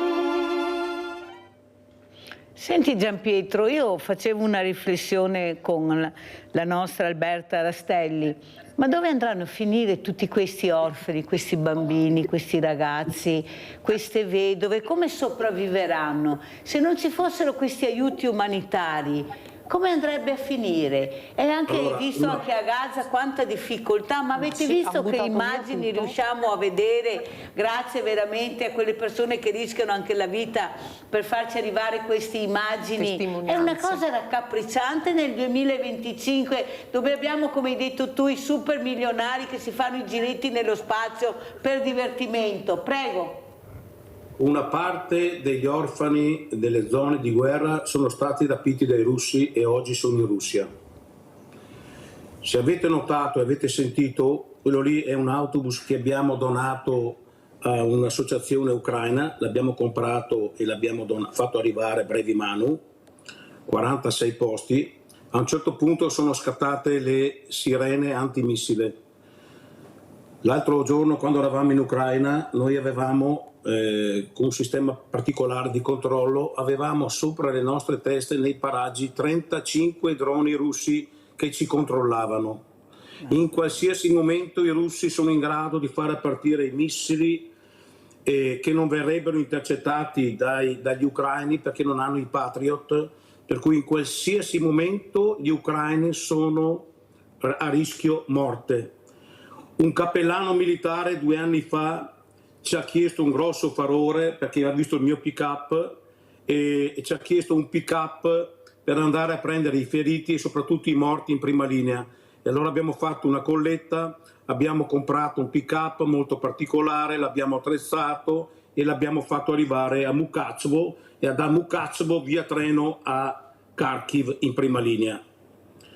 Bambini, donne, anziani, le uniche persone che vedi oggi in Ucraina, gli uomini sono al fronte. In Ucraina ci sono quota parte di donne meravigliose, ragazze spaventatissime, che tutti i giorni smistano aiuti per farli arrivare in prima linea, dove ci sono migliaia di sfollati, dove ci sono i loro familiari che sono diventati esercito, e tutte le sere partono con i furgoni, vanno in prima linea, scaricano gli aiuti, tornano indietro. Le ragazze e le donne ucraine meravigliose, irrefrenabili, spaventatissime, ma non mollano l'idea della libertà. Giusy, vai Giusy. Ciao Mirella, buongiorno ai tuoi ospiti. Mirella, perché noi ogni volta che questi capi di Stato non vanno d'accordo dobbiamo rimetterci noi popoli con disastri, delle guerre, con morti, feriti, città distrutte? Poi mettere in subbuglio altri stati perché per un pezzo di terra, perché la lasciano qua tutti quanti? E noi tutti i giorni con riunioni per la pace da 3 anni che stanno facendo la guerra non hanno ancora combinato niente e intanto i morti continuano a esserci. Non capisco perché, ma stanno facendo robe di altro mondo, tutti questi morti. No, non capisco più niente. Vi saluto. Grazie Giusy delle riflessioni di Giusy. Andiamo a vedere invece questo video di Alberta Rastelli, persone in carrozzina.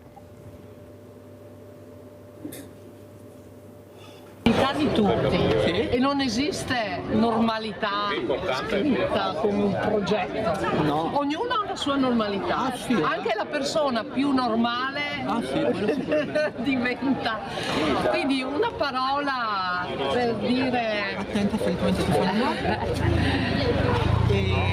dire che la vita va vissuta come in pieno, più sfide ci devono portare avanti meglio. Ecco, e gli stimoli sono che il nostro cervello non deve avere limiti, perché i limiti sono imposti solo dagli esseri umani, perché noi non abbiamo limiti, e che se siamo in una carrozzella, io sono in una carrozzina, perché ce l'ho anch'io il discorso della carrozzina, ho vissuto più di un anno con la carrozzina, e vado a togliere l'erba dal prato, e chi mi vede dice povera quella che è, io invece sono più felice perché posso fare, riesco a farlo.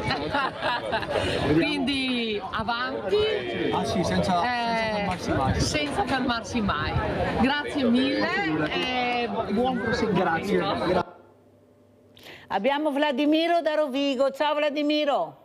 Ciao Milero, 2 secondi, ne approfitto del fatto che pegare in collegamento l'ospite che non è un politico, non è come dire una persona legale a politica, è una persona del popolo, diciamo così, che le sta raccontando le cose che capita in Ucraina, quindi voglio fare una domanda che per me è proprio come dire è il principale quesito in questo momento della questione in Ucraina.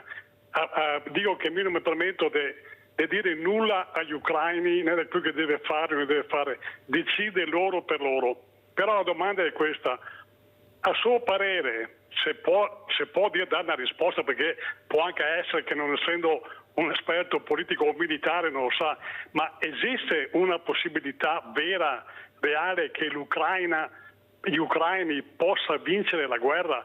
Perché, e chiudo, un popolo, una persona può accettare anche sacrifici immani, cioè un numero di morti immenso, sapendo però che alla fine arriva al risultato. Ma in mancanza di una certezza di questo risultato, e ripeto, io non dico questo per dire all'Ucraina a rendire, neanche per sbaglio, però in mancanza di una certezza quantomeno ragionevole, mi resto molto perplesso a sentire persone che muore di continuo. Per cosa? Cioè, secondo lui l'Ucraina può alla fine vincere la guerra o no? Per me è tutto qua la domanda, è il quesito, è il dubbio. Se può rispondere la ringrazio molto, perché appunto lui è una persona qualsiasi come gli altri e non politicanti. Grazie, buongiorno. Grazie a te Vladimiro, prego. Del Ben. Gli ucraini erano in 45 milioni circa, i russi 150 milioni circa. I russi, se vogliono, in un quarto d'ora hanno vinto la guerra. Per varie motivazioni non vogliono concludere la guerra, perché la guerra gira una montagna di soldi. Le bombe oggi che vengono mandate a Gaza, ad esempio, sono prodotte in Germania, Italia, Stati Uniti. Vogliamo far chiudere le aziende italiane di armi? Pensiamo che l'Italia non stia dando armi all'Ucraina? Solo attraverso l'aiuto militare europeo mondiale l'Ucraina può sopravvivere, altrimenti non ci sono speranze. Io però aggiungerei che la pace non ha vincitori. No. Ecco, non è che uno vince e uno perde, la pace è pace. Il problema è sedersi attorno a un tavolo e usare la parola pace. Cosa dici Alberta?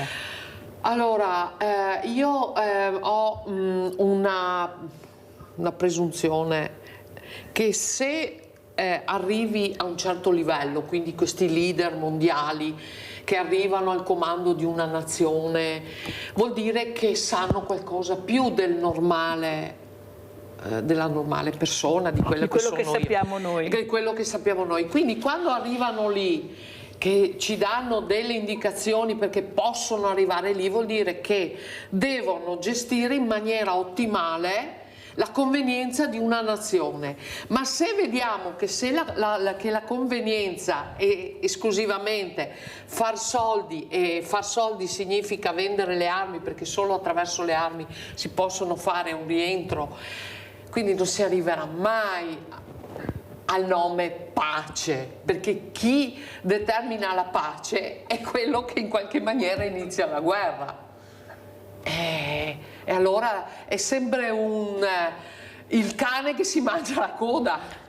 Quindi se usciamo da quel contesto e dire no, io per questa nazione non gli conviene assolutamente che entri in guerra, devo fare di tutto per bloccare, per portare avanti, perché guerra significa esclusivamente distruzione, non acquisizione, distruzione, perché comunque acquisisci un qualcosa che è distrutto, quindi devi spendere soldi per rimettere in sesto quello che per anni gli altri hanno fatto, quindi si costruisce e si distrugge, ognuno è partecipe di questo, ma è sempre la stessa persona. Allora a quel punto è inutile che stiamo qua tanto a romperci. Però Dal Ben l'ha spiegato molto bene, che gira attorno a questo mondo di guerra c'è il business, c'è sempre chi guadagna molto e chi perde molto, ma c'è sempre uno che ci guadagna, ecco. E soprattutto io non vedo i grandi della terra in prima linea mai,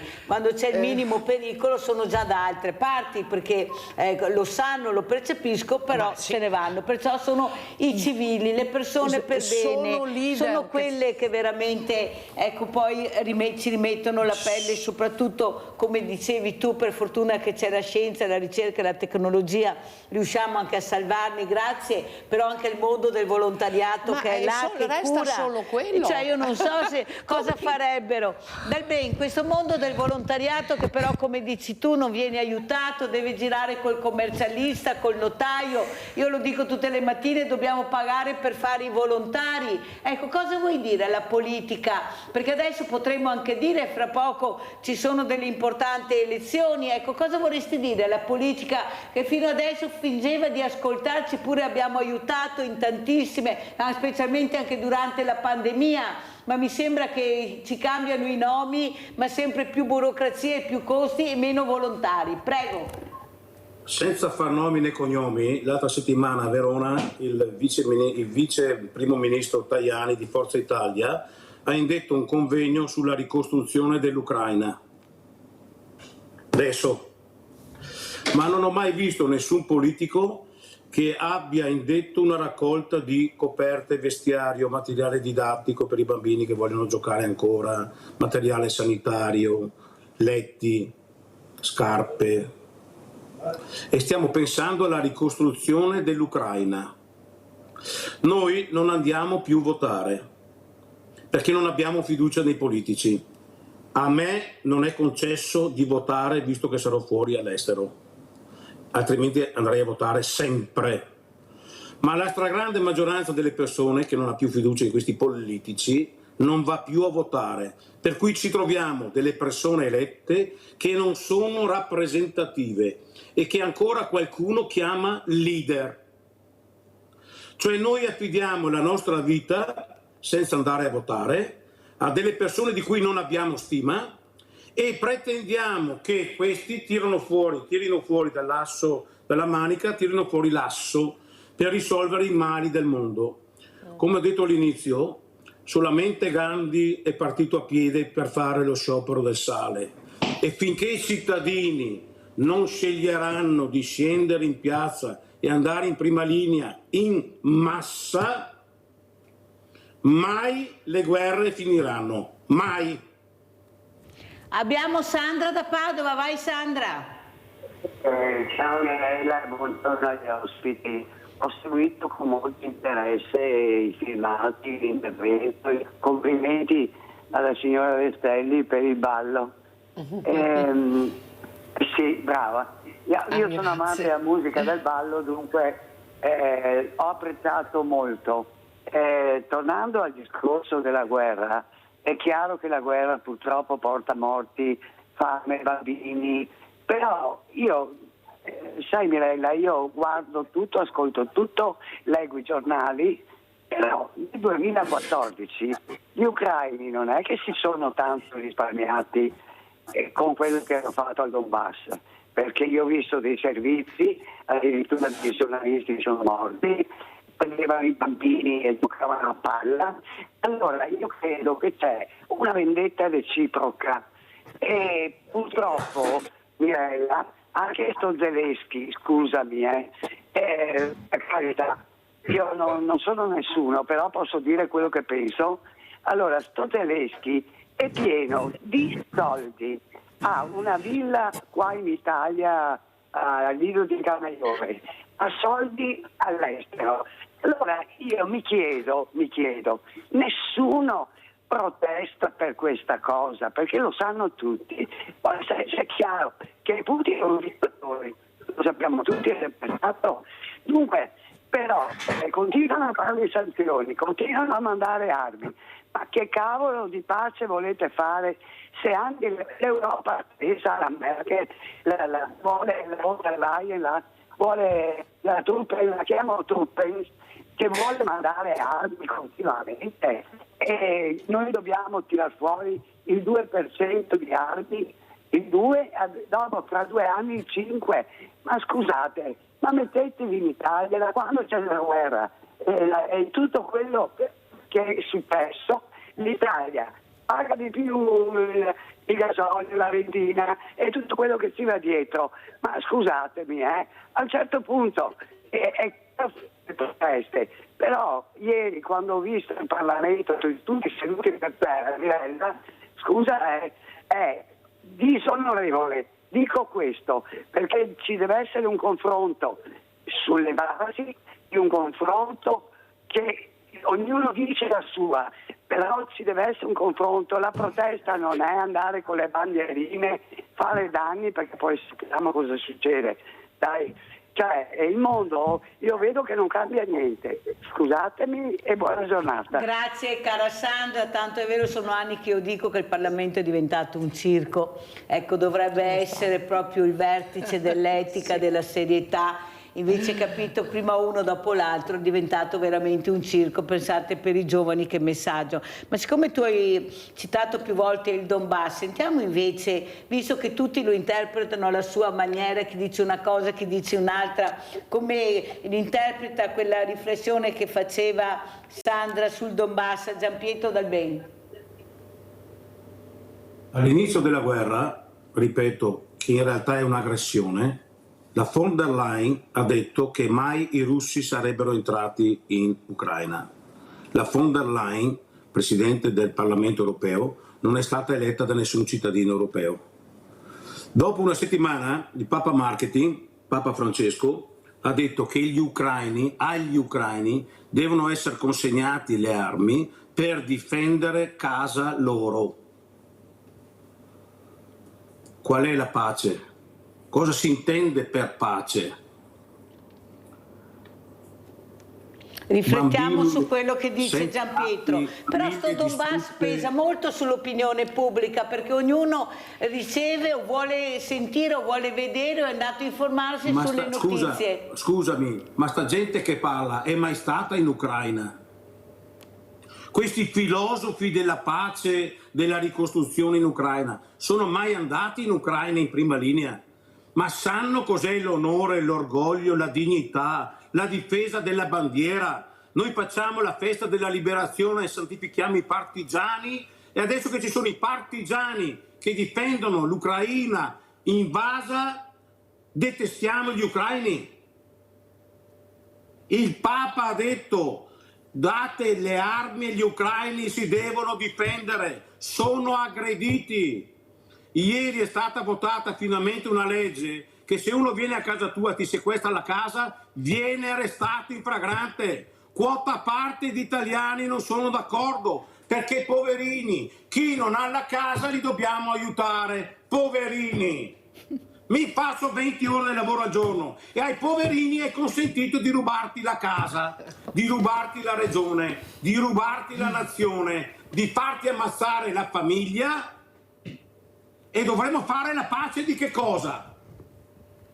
Stefano da Conegliano, vai Stefano. Sì, buongiorno. Intanto complimenti alla signora. Io dico che anche se una persona ha problemi, tra virgolette problemi, con la forza di volontà uno fa tutto, supera le montagne. Non c'è limite di forza di volontà mentale, questa è la regola. Io per esempio, qualche volta noi ci lamentiamo, noi tra virgolette che stiamo bene, ma cosa dobbiamo andare? Io devo essere contento di quello che ho contento di vivere così e non devo assolutamente lamentarmi. Ecco, questo riguarda la signora. Riguarda la guerra è un business, la guerra, c'è niente da fare, non vogliono fare la pace. C'è niente da fare. Questo Putin qua, la von der Leyen vuole fare le armi, Putin fa il cattivo brutto tempo, prima sì, dopo no. Trump sembrava che facesse chissà che, non ha fatto niente. Cioè, i politici non esistono più perché loro pensano solo a loro stessi. Praticamente la realtà, loro non sanno neanche cosa sia la realtà. Perché l'altro giorno, per esempio, sto parlando di intrusioni in casa, sono venuti i ladri in casa, qua abito a Via Conegliano, tra l'altro su una via famosa che è successo di tutto, ok? Io non mi sento più sicuro. Cioè, io sono presentato da chi? Da uno Stato che non esiste. Allora a questo punto mi devo difendere da solo. Non posso difendermi da solo, perché se io vado a prendere anche un ladro e magari lo trattengo in casa, no, sequestro di persona. Non posso sparare perché no, non si può, perché sennò devono esercirlo. Ma cosa devo fare? Devo fare una pasta asciutta, non so, uno spaghetto, una bruschetta, non so cosa devo fare. Devo domandare magari se ha la pistola finta, se ha la pistola vera, se ha il coltello, se è di plastica, qua e là. Cioè servono leggi dure, perché io ho fatto anche un articolo sulla tribuna, perché non è possibile andare avanti così. Servono leggi sicure e qua ognuno pensa al suo orticello, no? La comunità europea è il nostro sbaglio, questo è il nostro sbaglio, perché loro pensano solo agli affari suoi. Molto chiaro Stefano, devo chiudere perché ho finito la trasmissione. Sentiamo come ci saluta Alberta Rastelli, presidente Associazione Il Cielo in una stanza, che verrà al villaggio delle associazioni anche lei per far capire l'importanza di unire le forze, come ha detto Gianpietro, e magari potremo aiutare anche Gianpietro. Prego. Certo. Allora, intanto voglio ringraziare, a parte i medici che mi hanno dato la possibilità di ritornare in maniera dignitosa nel mondo, perché si ritorna nel mondo dopo, la mia famiglia, Mario e Maria Quintiero del Dancing Emotion, che mi hanno permesso di andare oltre i limiti anche con il ballo caraibico. Sitting Volley, perché io ho anche che conosciamo, che ha avuto ospiti, ecco, Sitting Volley, quindi ho fatto degli allenamenti per rendermi conto anche della difficoltà che un disabile può avere per fare determinati sport, con i GIS di Sacile, di Simone e Stefano come allenatori, e poi il comune di Mareno nella fattispecie di Esterina, che mi sta dando disponibilità e aiuto, Carla del volley sempre di Mareno, che ci danno la possibilità di entrare dentro e far capire a questi giovani che la normalità è la cosa più bella che esiste al mondo. Grazie Alberta Rastelli. Sentiamo velocissimo Maurizio da Conserve. Veloce Maurizio. Ciao Mirella, buongiorno ai tuoi ospiti. Signora, complimenti a lei. Grazie. Faccio tanti complimenti. Allora io aggiungo qualcosa in più per quanto riguarda la guerra, Mirella. Cercherò di essere sintetico. Al signor Giampaolo, adesso non mi ricordo. No, Gianpietro Dal Ben. Gianpietro, benissimo. Allora, ha pienamente ragione il signor Gianpietro qua, perché ormai le guerre sono tutte business e tutti i politici sono d'accordo, i parrucconi europei sono tutti d'accordo, ok? La pace è un business, la pace non ci sarà mai. E naturalmente, Mirella, io dico un'altra cosa: con tutti questi soldi che girano nel calcio, adesso il signor Gianpietro mi darà anche ragione, con tutti questi miliardi che hanno gli arabi per comprare allenatori eccetera, perché non aiutano i bambini che stanno morendo da quelle parti? Perché non li aiutano invece di pensare al calcio? Grazie Maurizio, perché... se no non ce la faccio, sei stato chiaro. Allora sentiamo Gianpietro Dal Ben come saluta Maurizio, come commenta e come ci saluta. L'Italia è il paese più vecchio al mondo, dopo il Giappone. Abbiamo un mondo di vecchi che ci comandano e che sequestreranno la vita dei giovani per i prossimi anni. Nessun vecchio verrebbe messo a capo di un'azienda oltre i 70 anni. Abbiamo i vecchi che stanno distruggendo il mondo. Non sono i giovani che distruggono il mondo, no. Ricordiamoci le parole di Papa Francesco: dobbiamo difendere casa nostra, è un diritto difendere casa nostra, coe sacque non si impasta fritole. Ringraziamo anche il Motoclub Polizia di Stato che ci è sempre vicino, ma soprattutto ringraziamo quelle aziende e tantissimi privati che ci mandano delle donazioni economiche detraibili dalle tasse, che fanno sì che Energie Sorrisi possa continuare a aiutare gli ultimi. Grazie a Gianpietro Dal Ben, Presidente Energie Sorrisi, grazie, pubblicità.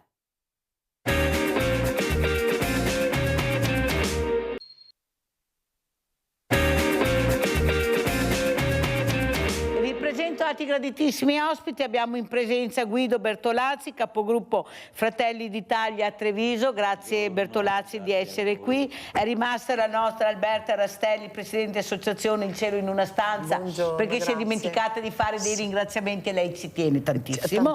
Abbiamo anche Maria Girardi, un'associazione fattibilismo molto importante di Mogliano, assieme anche all'avvocato Maria Bruschi, che insieme, eccoli qua, che li vediamo tutti quanti collegati. Però io vorrei partire subito dal capogruppo Guido Bertolazzi per capire, ecco, dove sta il buonsenso, la ragione, la voglia di unire le forze in un momento difficilissimo che stiamo attraversando tutti, un problema di sicurezza che io dico sempre che io sono fortunata, Guido lo dico, ci conosciamo con Guido, che io non vivo una città terribile, fortunatamente, una che parla che ha subito rapine, scippi, perciò so di cosa parlo anche su orari non difficili. Il problema è che ormai la sicurezza è un optional. Dove trovo la sicurezza? Neppure più a casa mia, perché se non vado a passeggio ma mi arrivano dentro in casa. Cioè, capite che c'è un problema grande. Invece di litigare non sarebbe utile trovarsi attorno a un tavolo, discutere, capire quali sono i segnali, come fare per fare prevenzione, perché forze dell'ordine ne abbiamo pochissime, per fortuna ci sono questi controlli del vicinato, ma anche là bisogna stare attenti. Prego Guido. Beh, è un discorso molto, molto complesso quello della sicurezza, perché bisogna secondo me dividere quello che si può fare a livello locale e quello che si può fare e si sta facendo, perché il DL sicurezza che è stato definitivamente approvato è l'inizio, siamo tutti convinti, di qualcosa che cambierà, che è a livello nazionale. Allora c'è indubbiamente una percezione reale di insicurezza in tutti i cittadini, è un problema che ovviamente non riguarda Treviso, riguarda ormai tutto il paese, anzi diciamo che Treviso, ecco, io non dico vive una situazione migliore, meno peggio di tante altre realtà anche vicino a noi. Il problema sicurezza, io dico sempre, dobbiamo sempre avere la capacità di andare a vedere con la memoria indietro. Noi italiani, soprattutto in politica, pecchiamo un po' in questo, tendiamo a dimenticare quello che c'è passato. Noi veniamo da 10 anni di governi di centro-sinistra, durante i quali abbiamo ridotto il codice penale a un colabrodo, con benefici, sconti, abbuoni, norme come quella che fino a 4 anni di condanna non c'è la reclusione, tutta una serie che l'hanno ridotto un colabrodo. Molto spesso, perché bisogna dirlo le cose, questi sconti, abbuoni, benefici sono usati in modo anche fin troppo discrezionale da parte delle forze dell'ordine, della magistratura, chiedo scusa, che lapsus, e mettono le forze dell'ordine in gravissima difficoltà.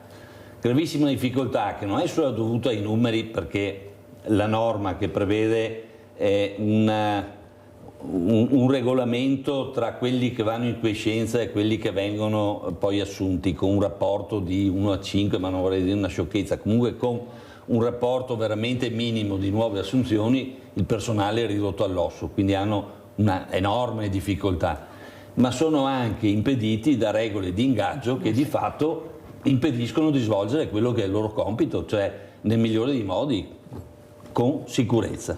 In 10-11 anni abbiamo visto, e continuiamo a vederle ancora da una certa parte politica, delle manifestazioni contrarie alle forze dell'ordine che a volte vanno addirittura a minarne la dignità. Io penso che noi abbiamo tra le migliori forze dell'ordine al mondo, come preparazione, come capacità e anche come umanità. Ma io dico sempre, se noi andiamo a vedere per esempio il reato di tortura, che è vero che è previsto anche in altri paesi, come in Francia, per esempio in Inghilterra, in Germania, insomma è previsto in più paesi, ma è strutturato in modo completamente diverso. Qui da noi è strutturato in modo tale che sembra che l'unico obiettivo sia mandare davanti al giudice più rappresentanti delle forze dell'ordine che delinquenti, perché così è strutturato. Adesso questo decreto sicurezza è stato approvato, intanto dona un po' più di tutela alle forze dell'ordine ed è solo l'inizio. Va a colpire reati che sono in forte diffusione e contribuiscono molto anche all'insicurezza della gente. Parlo delle borseggiatrici, per esempio, che insomma, finalmente delle occupazioni abusive delle case, che finalmente uno non dovrà percorrere procedure giudiziarie per anni per tornare in possesso della sua casa, e ci saranno condanne esemplari per chi commette questo tipo di reati. Bisogna gradualmente, e ripeto, tornando alla memoria, per riportare alla normalità la situazione richiederà tempo. Quindi anche perché tutti i cambiamenti in termini di sicurezza che questo governo sta facendo, e lo abbiamo visto col decreto sicurezza, non è che sia proprio così semplice riuscire ad arrivare a un'approvazione, perché stanno ostacolando in tutti i modi, purtroppo. Quindi gli ostacoli che ci frappongono sono molti. Quindi io sono convinto che col tempo riusciremo a sistemare, ma 10 anni di governo certamente non a favore della sicurezza e delle forze dell'ordine non si risolvono in brevissimo tempo. Allora sentiamo anche cosa ne pensa l'avvocato Maria Bruschi, anche se lei si occupa di truffe, di edilizia, di banche. Avvocato, come vede lei la situazione? Perché prima avevamo nella prima parte il dottor Giorgio Lorenzo, che è un commercialista, revisore legale, Rialziamoci Italia, proprio per far capire l'importanza di conoscere, di capire, di avvalersi delle persone competenti. Non puoi gestirti da sola se sei in gravi difficoltà. Prego, avvocato Bruschi. Voce.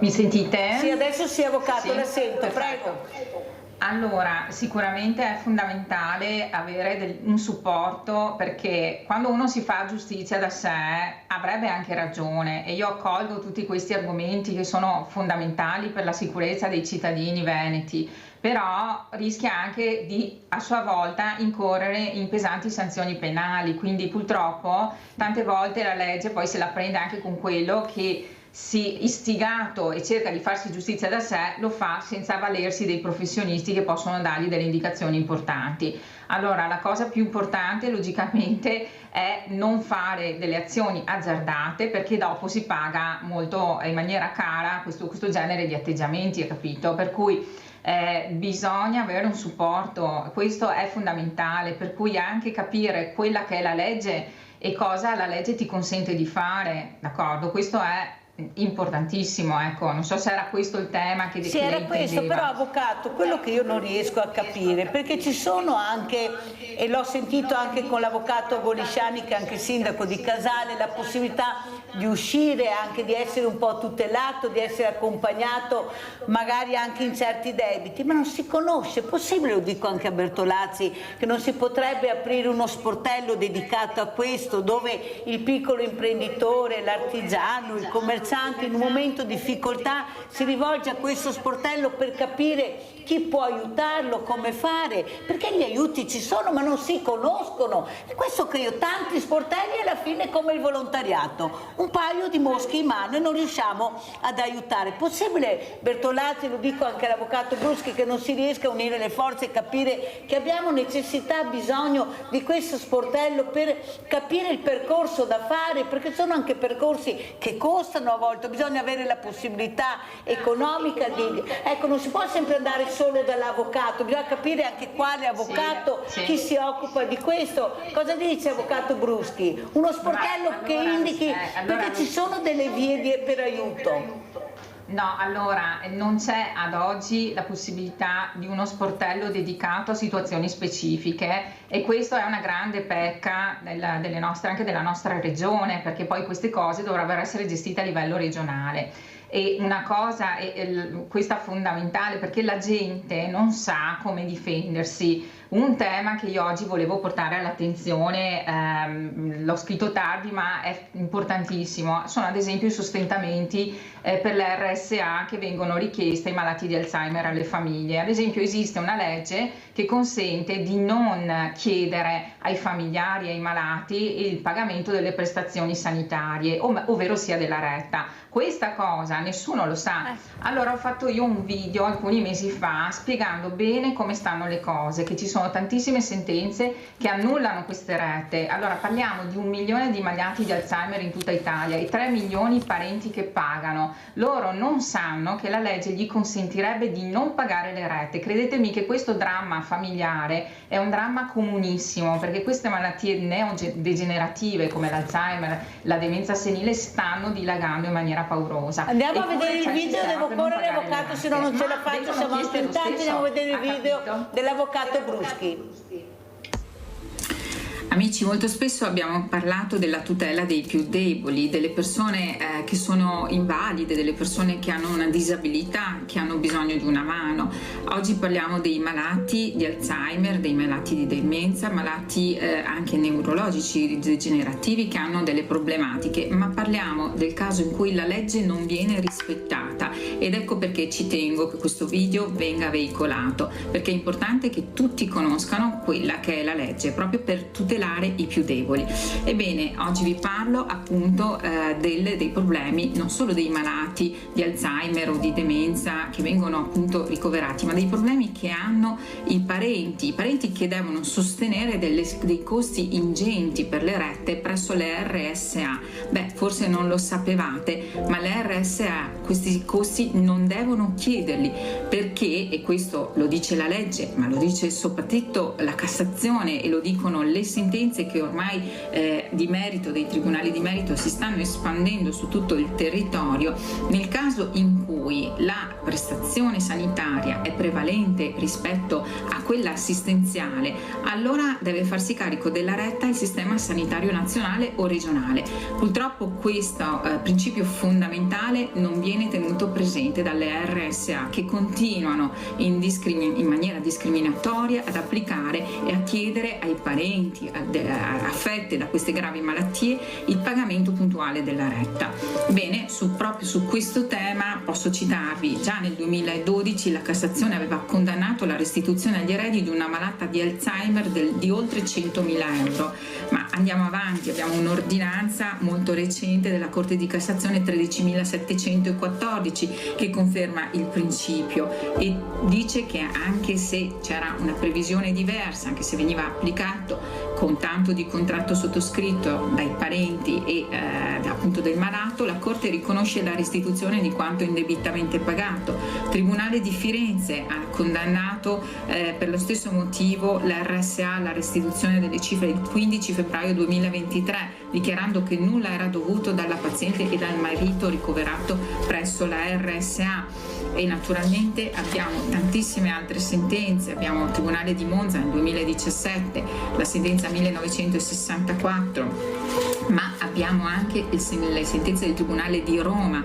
3 sentenze del 2021, la 3978, la 3982 e la 3976. Ci sono comunque casi recentissimi anche dei nostri giorni di ricorsi che stiamo presentando proprio per tutelare queste persone. Quindi importante è soprattutto sapere qual è la legge e poter poi avere i mezzi per tutelarsi. Se avete delle domande o dei commenti su questi temi o avete bisogno di informazioni, non esitate a scriverci e a contattarci. Sul nostro profilo ci sono tutte le indicazioni e noi cercheremo di darvi ovviamente risposta.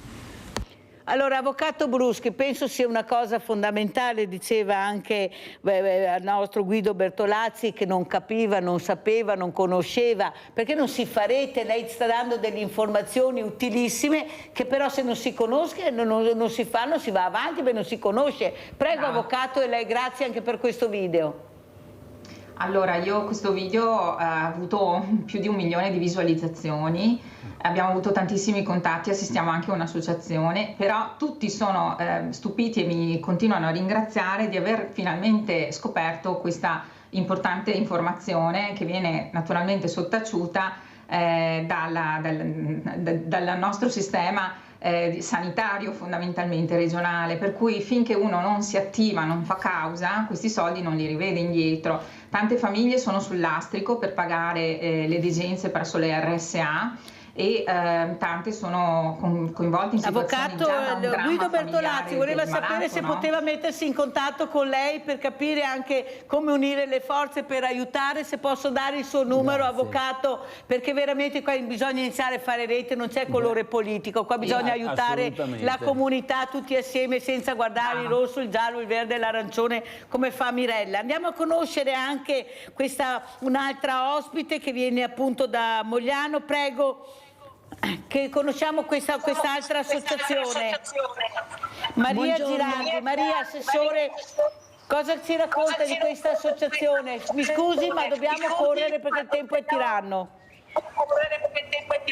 Sì, niente, noi siamo un'associazione con ragazzi disabili, tocca anche noi questo problema. Noi per esempio molte famiglie non sanno che esiste un'impegnativa di cura che può essere usata per i ragazzi e sono una parte economica che può essere usata per far crescere i ragazzi. Tante famiglie, tantissime, non lo sanno e viene taciuto.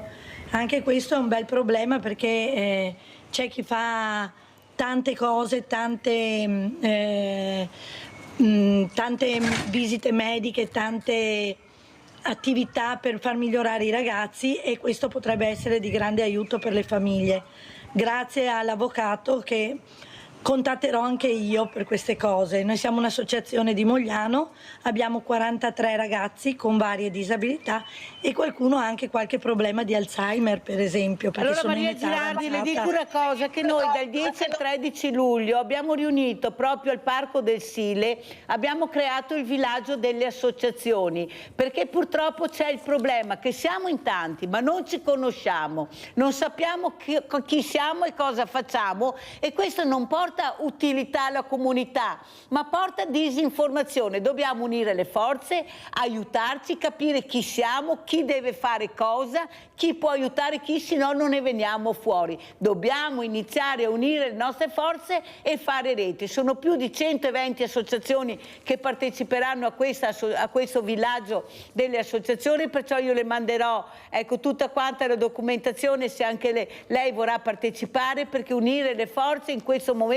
è fondamentale, perché lo dico anche a Guido Bertolazzi, la politica forse non ha capito che non è la politica che aiuta il mondo dell'associazionismo, ma il mondo dell'associazionismo che aiuta la politica e che l'ha sempre aiutata anche durante la pandemia e non è possibile che dobbiamo veramente creare questo mondo virtuale mentre è un mondo reale, perché siamo con la burocrazia, dobbiamo pagare per fare i volontari, dobbiamo girare col commercialista. Ma stiamo scherzando? Dopo che siamo noi che teniamo in piedi veramente la politica, anche quella locale, o sbaglio? Cosa dice Girardi?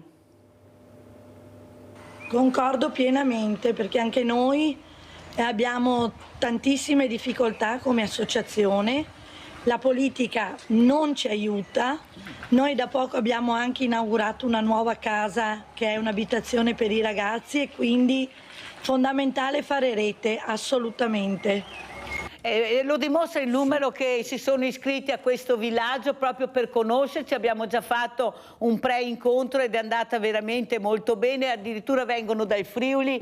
Sentite come ci stiamo allargando proprio perché abbiamo capito che da soli non andremo da nessuna parte. Poi fa parte anche del cerchio magico, ma una volta che passa quel cerchio, ciao. Infatti io ho detto che il volontario rimane, il politico passa, è solo questione di tempo. Mettiamoci sulla sponda e facciamo passare quell'altro aria fritta fin adesso che abbiamo sentito con un po' di aria nuova. Sentiamo, ecco, cosa dici e dopo sentiamo Guido Bertolazzi.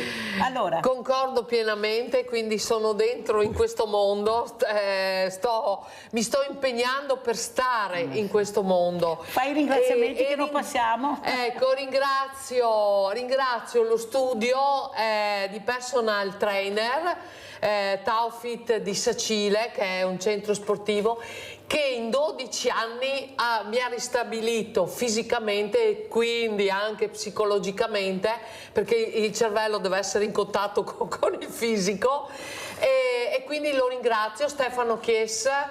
Adesso è felice perché Alberta Rastelli, che rappresenta l'associazione Il Cielo in una stanza, sentite che bello questo titolo di questa associazione, era veramente, mi sono dimenticata, invece è rimasta qui, gliel'ho fatto e ha detto quello che sentiva. Allora Guido Bertolazzi, anche come politico, cosa dice a queste associazioni che si stanno chiedendo ma la politica ci sta o ci fa con noi?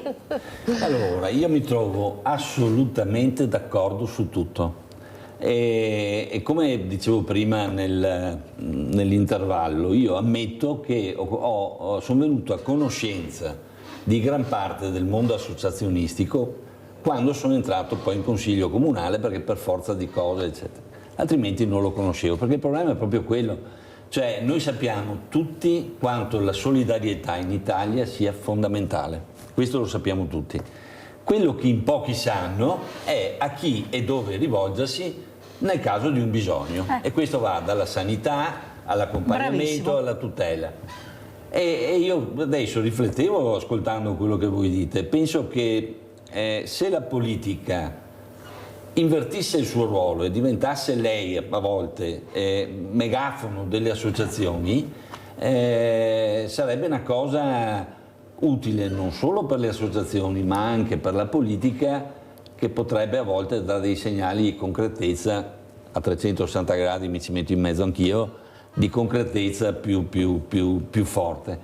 Io voglio approfondirlo questo discorso qua, lo dico qui, adesso cercherò di capire un po' di più. E creare uno sportello, ad esempio prima si parlava della Camera di Commercio, esatto, fondamentale, le partite IVA, vai là, esatto, è là che è il punto. L'avvocato Bruschi è competente, abbiamo sentito il mondo del volontariato a fior di persone veramente, di professionisti competenti. Il problema è che se non fai parte del cerchio magico, esatto, attorno a quei tavoli non ci siedi, non ci conosciamo, non vieni invitato, è là il problema che diceva anche la nostra l'altra associazione. Prego Girardi.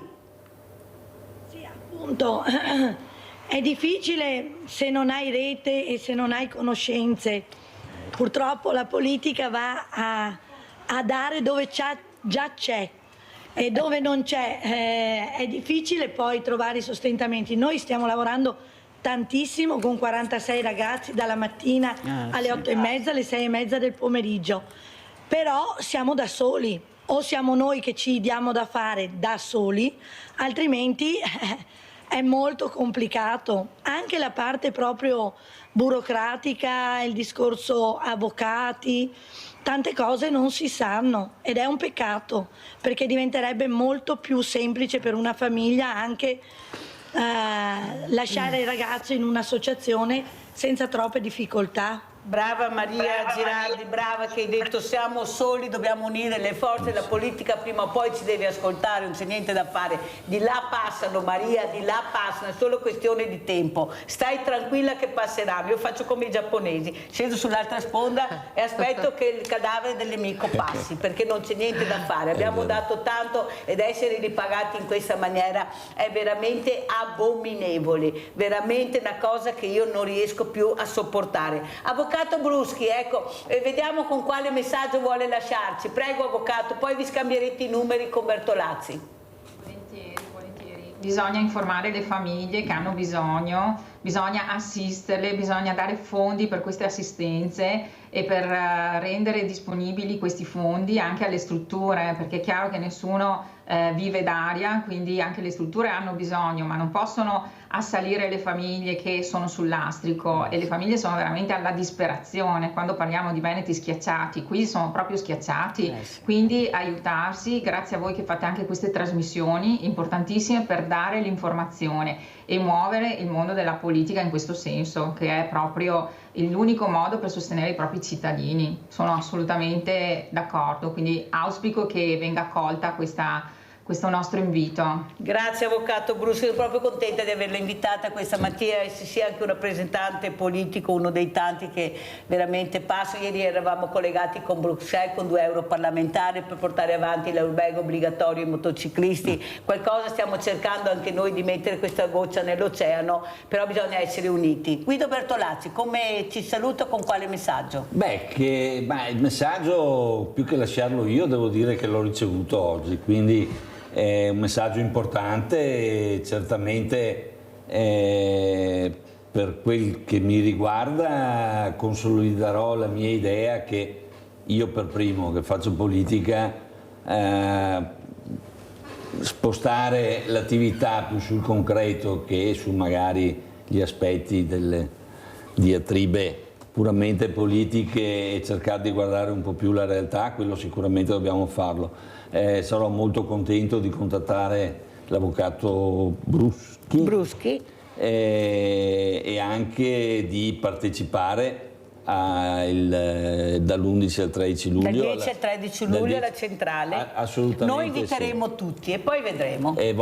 Stavolta abbiamo noi il coltello dalla parte del manico. Benissimo, vengo a fare da bersaglio ben volentieri e quello che posso dire è che per quanto mi riguarda provo a impegnarmi il più possibile perché l'idea dello sportello unico mi piace moltissimo. Dove avere, come dice l'avvocato Bruschi, un'informazione, a chi posso rivolgermi. Ecco, l'ascolto è fondamentale. Ecco, noi non possiamo vivere solo di psicologi, con tutto il rispetto che ho, o di psichiatri prima di suicidarsi, come ha detto Casteller prima. Dobbiamo fare prevenzione. Prevenzione la dovete fare voi, perché siete voi che potete avere le informazioni che a noi servono, però bisogna trovare il punto fondamentale che dovrebbe essere, ecco, la casa delle associazioni. Potrebbe diventare anche nel villaggio delle associazioni che apriremo, non è mica detto, siamo talmente in tanti che ci apriremo lo sportello e sapremo là dove ci sarà questo sportello di ascolto. E anche noi politici possiamo essere benissimo un tramite nel momento in cui ci viene proposto un problema, perché il compito di un politico dovrebbe essere quello di occuparsi dei problemi di chi ci circonda, perché quella dovrebbe essere la mission di un politico, sapere anche noi a chi eventualmente indirizzare e dare comunque delle risposte a chi ci chiede, e questo diventa fondamentale. Ripeto, io lo sto scoprendo ultimamente questo enorme mondo delle associazioni, perché a parte le 2 o 3 più grosse, quelle che hanno più possibilità chiaramente di farsi vedere, tantissime sono assolutamente sconosciute e sono fondamentali per il supporto. Allora sentiamo come ci saluta Mara Girardi. Mara, come ci saluti? Allora, io vorrei tanto che il signor Bertolazzi e anche l'avvocato potessero venire a conoscere la nostra realtà, perché solo entrando nella realtà puoi capire e puoi fare. A parole è difficile, quando uno entra vede tutto quello che serve, tutto quello che si può fare per un'associazione, piccola o grande che sia. Noi saremo molto felici di ricevere queste 2 persone in modo tale da capire quello che stiamo facendo e quanto stiamo lavorando per il sociale al posto della politica e delle amministrazioni, perché se noi abbiamo dei ragazzi e facciamo lavorare e li facciamo pagare una retta bassissima, vuol dire che non vanno a pesare sull'amministrazione e quindi sarebbe bello che potessero venire in questo modo. Basta un giorno per capire cosa c'è da fare e quanto c'è da fare. Brava Mara Girardi, Associazione Fattibilimo, di essere stata con noi. Grazie anche all'avvocato Maria Bruschi. Avvocato, un saluto velocissimo. Grazie, ringrazio la Mara per l'invito, sicuramente accettato, prima occasione, ci organizziamo e saluto tutti quanti, aspetto le vostre telefonate, anche quella di Guido e niente, ci aggiorniamo, grazie per tutta la vostra disponibilità come sempre. Grazie ai miei ospiti, ho forato, devo andare assolutamente con la proposta della ricetta di Mirella.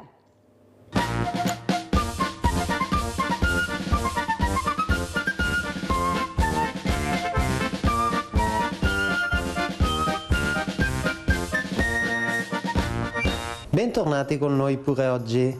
Vi presentiamo una mousse al cioccolato e filet di arancia. È un dopo cena simpaticissimo.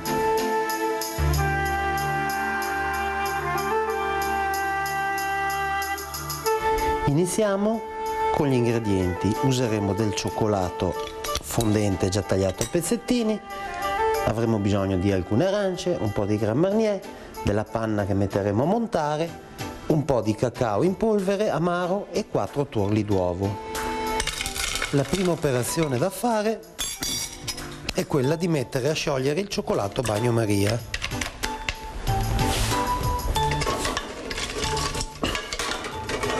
Mentre il cioccolato pian piano si va a sciogliere, gli uniamo un goccetto di Grand Marnier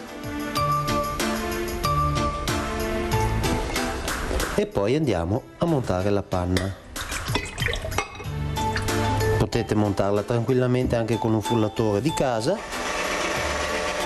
Mentre la panna piano piano si monta, prepariamo le arance. Prendiamo un'arancia e ne grattugiamo la buccia. Teniamo da parte la nostra arancia grattugiata, mentre questa non la sprechiamo, ci servirà per il piatto. Quindi andremo a pelarla a vivo, togliendo tutta la buccia e la parte bianca dell'arancia e poi toglieremo le pellicine bianche che si trovano tra una fettina e l'altra in questa maniera, e queste arance le andremo a marinare, come abbiamo già preparato in precedenza noi, per alcune ore in un po' di zucchero e un po' di Grand Marnier. Torniamo al nostro cioccolato. Allora, la cioccolata ed il Grand Marnier si sono sciolti. Non vi preoccupate se ha fatto un grumo abbastanza denso. Mi sono preoccupato anch'io la prima volta, poi dopo ho visto cosa è successo e ho detto va bene lo stesso. Adesso a questo cioccolato sciolto andiamo ad aggiungere i nostri 4 tuorli d'uovo,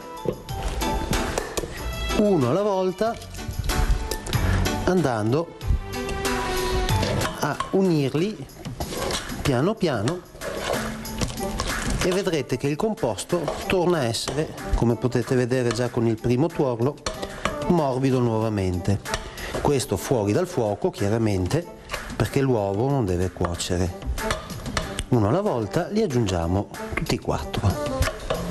Come potete vedere, la salsa cioccolato è tornata ad essere morbida.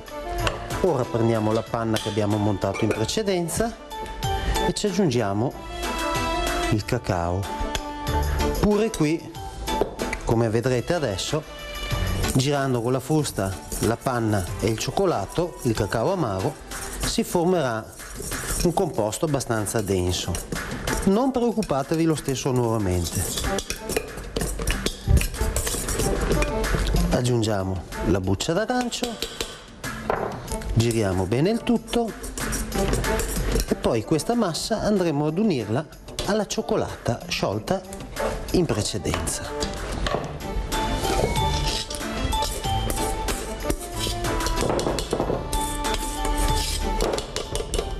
Giriamo bene il tutto nuovamente con un attimo di attenzione e otterremo la nostra mousse al cacao e arancia, che andremo a mettere in frigorifero per un paio d'ore.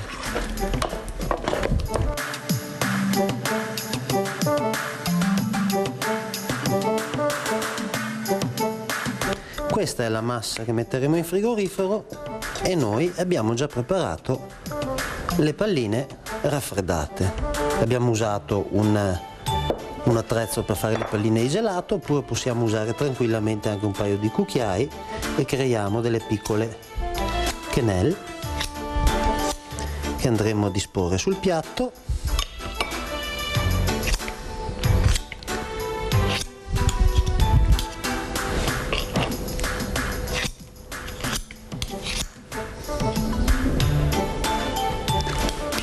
Attorno metteremo le nostre arance che nel frattempo si sono marinate con il Grand Marnier. Facciamo fare tutto il giro del piatto.